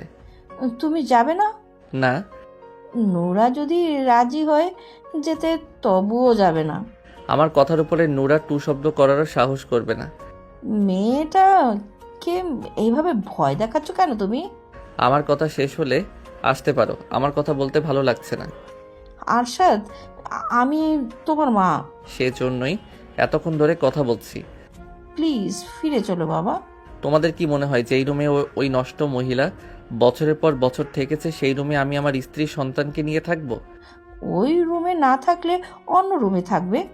আমি ওই বাড়িতেই ফিরতে চাই না। তুমি অতীত থেকে পালিয়ে বাঁচতে চাইছো? তুমি সবকিছু থেকে পালালেও নিজের থেকে কিভাবে পালাবে ভাইয়া? ওই রুমে ওই বাড়িতে শায়লা থাকলেও তোমার বুকেই তো ঘুমিয়েছে। আগুন চোখে তাকায় ভাইয়ের দিকে। এরশাদ শুকনো ঢোক গিলে বলে, আমি বলতে চাইছি অতীত থেকে পালিয়ে বাঁচার চেয়ে অতীত ভুলে যাওয়াই ভালো। তুমি ফিরে চলো। ভাবি আর আব্রাহামের মধ্যে নিজেকে ডুবিয়ে রাখো, অতীতের সব ভুলে যাবে শীঘ্রই। আমি যাব না এই বাড়িতে। এক কথা কতবার বলতে হয়? আব্বু তোমাদের যেতে বলেছে। তাহলে সে আসেনি কেন? ইগোর জন্য। ইগো নিয়েই থাকতে বলো গিয়ে। আরশাদ, ফিরে চলো। ওখানে গেলে আব্রাহাম পরিবারের সবাইকে কাছে পাবে তুমি। আর নুরারও বেশি কষ্ট হবে না। ওকে একা একা সামলাতে একটা বাচ্চা বড় করা খুব ইজি না। আমি যাব না বলছি তো। প্রয়োজনে সব কাজ ছেড়ে ছুড়ে আমি বাড়িতেই থাকবো। আরশাদের রাগ দেখে ওর মা চুপ হয়ে যান। আব্রাহাম ড্যাব ড্যাব করে বাবার মুখের দিকে তাকিয়ে হাত খাচ্ছে। ওকে দেখতে ভীষণ আদুরে লাগছে। নাতিটাকে একটু কোলে দাও। আরশাদ ঘাড় কাত করে মায়ের মুখের দিকে তাকায়। মুচকি হেসে বলে, নাতি? রাস্তার নাম পরিচয়হীন একটা বাচ্চাকে বাড়িতে তুললে বাড়ির মান সম্মান কমে যাবে না? একটা আজে বাজে মেয়েকে ছেলের বউ হিসেবে মেনে নিলে আব্বুর বংশের নাম ছোট হবে না? আরশাদ। আরশাদ চুপচাপ তাকিয়ে থাকে কিছুক্ষণ। আব্রাহামকে মায়ের কোলে দিয়ে বলে, আমি এখন কোথাও যাব না। যদি কোনো দিন যেতে ইচ্ছে করে তাহলে যাব, আর ইচ্ছে না করলে যাব না। তোমার অহংকারী হাজবেন্ডকে বলে দিও এই আরশাদ কারো ধার ধারে না, না এই সমাজের আর না মান সম্মানের। আমি যেভাবে খুশি থাকবো, ভালো থাকবো, সেটাই করব। অন্য কাউকে খুশি করার জন্য, ভালো রাখার জন্য নিজের খুশি আনন্দ ভালো থাকাকে বিসর্জন দেব না। প্রকৃতিতে রাত নেমে এসেছে। চারপাশ অন্ধকারে নিমজ্জিত। আশেপাশে কোথাও নেই শহরের কোলাহল, ব্যস্ততা। একদম শান্ত নীরব পরিবেশ। এরশাদ আর ওর মা রাতের খাবার খেয়ে কিছুক্ষণ আগেই বেরিয়ে গেছে। ওনারা হাজার চেষ্টা করেও আরশাদকে যাওয়ার জন্য রাজি করাতে পারেনি। আরশাদ নিজের কথায় অনড়। যাবে না মানে যাবে না। ওর যদি কোনোদিন যেতে ইচ্ছে করে তখন যাবে। আব্রাহাম একটু আগেই ঘুমিয়েছে। নোরা চুপচাপ শুয়ে আছে ছেলের পাশে। আরশাদ নিচে গেছে, এখনো আসেনি। বেশ কিছুক্ষণ পর আরশাদ রুমে প্রবেশ করে। নোরা মাথা তুলে তাকায় ওর দিকে। আরশাদ দরজা লাগিয়ে এগিয়ে আসে হাসি মুখে। এই গম্ভীর রাগী মুখে এখন বেশিরভাগ সময় হাসি ফুটে থাকে। হাসলে লোকটাকে মারাত্মক লাগে। নজর কেড়ে নেয় ওই হাসি। আরশাদ সোজা এসে বিছানায় উঠে নুরার দুদিকে চার হাত পা দিয়ে ঝুঁকে পড়ে মুখের কাছে। নুরার মুখের উপর ফু দিয়ে ভ্রু নাচিয়ে বলে, কি দেখো এভাবে তাকিয়ে? নুরা এলোমেলো দৃষ্টি বুলিয়ে বলে, তো কই? একটা কথা বলো। কথা বলতে গেলে তুমি তোতলাও কেন? কই? একটু আগেই তো কই বললে। নুরা চুপ করে থাকে। আরশাদ নুরার উপর ভর ছেড়ে দেয়। ঘাড়ে মুখ গুজে মৃদু স্বরে বলে, তুমি সারা জীবন আমার দিকে তাকিয়ে থাকো, আমি চুপচাপ সোজা হয়ে তোমার সামনে বসে থাকবো। শুধু আমি বাদে অন্য কারো দিকে না তাকালেই হলো। আমি অন্য কারো দিকে তাকাতেই চাই না, অন্য কারো নজরে যেতে চাই না। হাজার অন্ধকার রাত পেরিয়ে তোমার নামে ভোর হোক, আমি সেই প্রত্যেক ভোরে ঘুম থেকে জেগে তোমাকে দেখতে চাই। তোমার মিষ্টি হাসি দেখতে চাই, তোমার হাতের নরম ছোঁয়া পেতে চাই। অনন্তকাল তুমি আমার হয়েই থাকো। থাকবো। বলো ভালোবাসি। নুরা চুপ করে থাকে। বলছো না কেন? তখন তো বললাম। সারাদিন বলবে, আমাকে যখনই দেখবে তখনই বলবে। আমি সব সময় তোমার মুখ থেকে ভালোবাসি শুনতে চাই। এখন বলো। ভালোবাসি আপনাকে। আরেকবার বলো, শুনলে কলিজা ঠান্ডা হয়ে যায়। ভালোবাসি আপনাকে। আমিও ভালোবাসি তোমাকে। একটু চুপ করে আরশাদ আবার বলে, আমি আরো 3-4 বাচ্চার বাবা হতে চাই। বলো, আরেকটা সন্তান করে দেবে? আব্রাহাম তো এখনো ছোট। তো কি হয়েছে, আমার বাচ্চা ভীষণ ভালো লাগে। আমি ছোট ছোট দুইজন বাচ্চাকে একসাথে কিভাবে দেখব? আরেকজন হতে হতে আব্রাহাম তো হামাগুড়ি দেওয়া শিখে যাবে। আমাকে পাগল বানিয়ে ফেলবেন তো তিনজন মিলে। তখন আমি ভালো হয়ে যাব, কাজ বাজ সব ফেলে তোমার সাথে ছেলে মেয়েকে বড় করব। নুরা বলে না কিছু। গত 2 দিন ধরে আরশাদকে দেখছে আর অবাক হচ্ছে। হুট করে পুরো আরশাদ চৌধুরী পরিবর্তন হয়ে গেছে। রাগী গম্ভীর আরশাদ চৌধুরী হারিয়ে গিয়ে প্রেমিক আরশাদ চৌধুরী হাজির হয়েছে। আরশাদ একটু উঁচু হয়, নুরার ওষ্ঠ জোড়ায় আলতো চুমু খেয়ে গালের সাথে গাল ঠেকিয়ে সুর ধরে গান গাইতে শুরু করে। আমি এমন একটা তুমি চাই, এমন একটা তুমি চাই, যে তুমিতে আমি ছাড়া অন্য কেউ নাই। তুমি একবার বলো যদি, আমি পাড়ি দেব খরস্রোতা নদী, ভালোবাসা দেব পুরোটা। আমি এমন একটা তুমি চাই, এমন একটা তুমি চাই, যে তুমিতে আমি ছাড়া অন্য কেউ নাই। পুরো গল্পটা কেমন লেগেছে অবশ্যই মতামত জানাবেন সবাই। এমন আরো গল্প শুনতে চ্যানেলটি সাবস্ক্রাইব দিয়ে রাখবেন। ধন্যবাদ।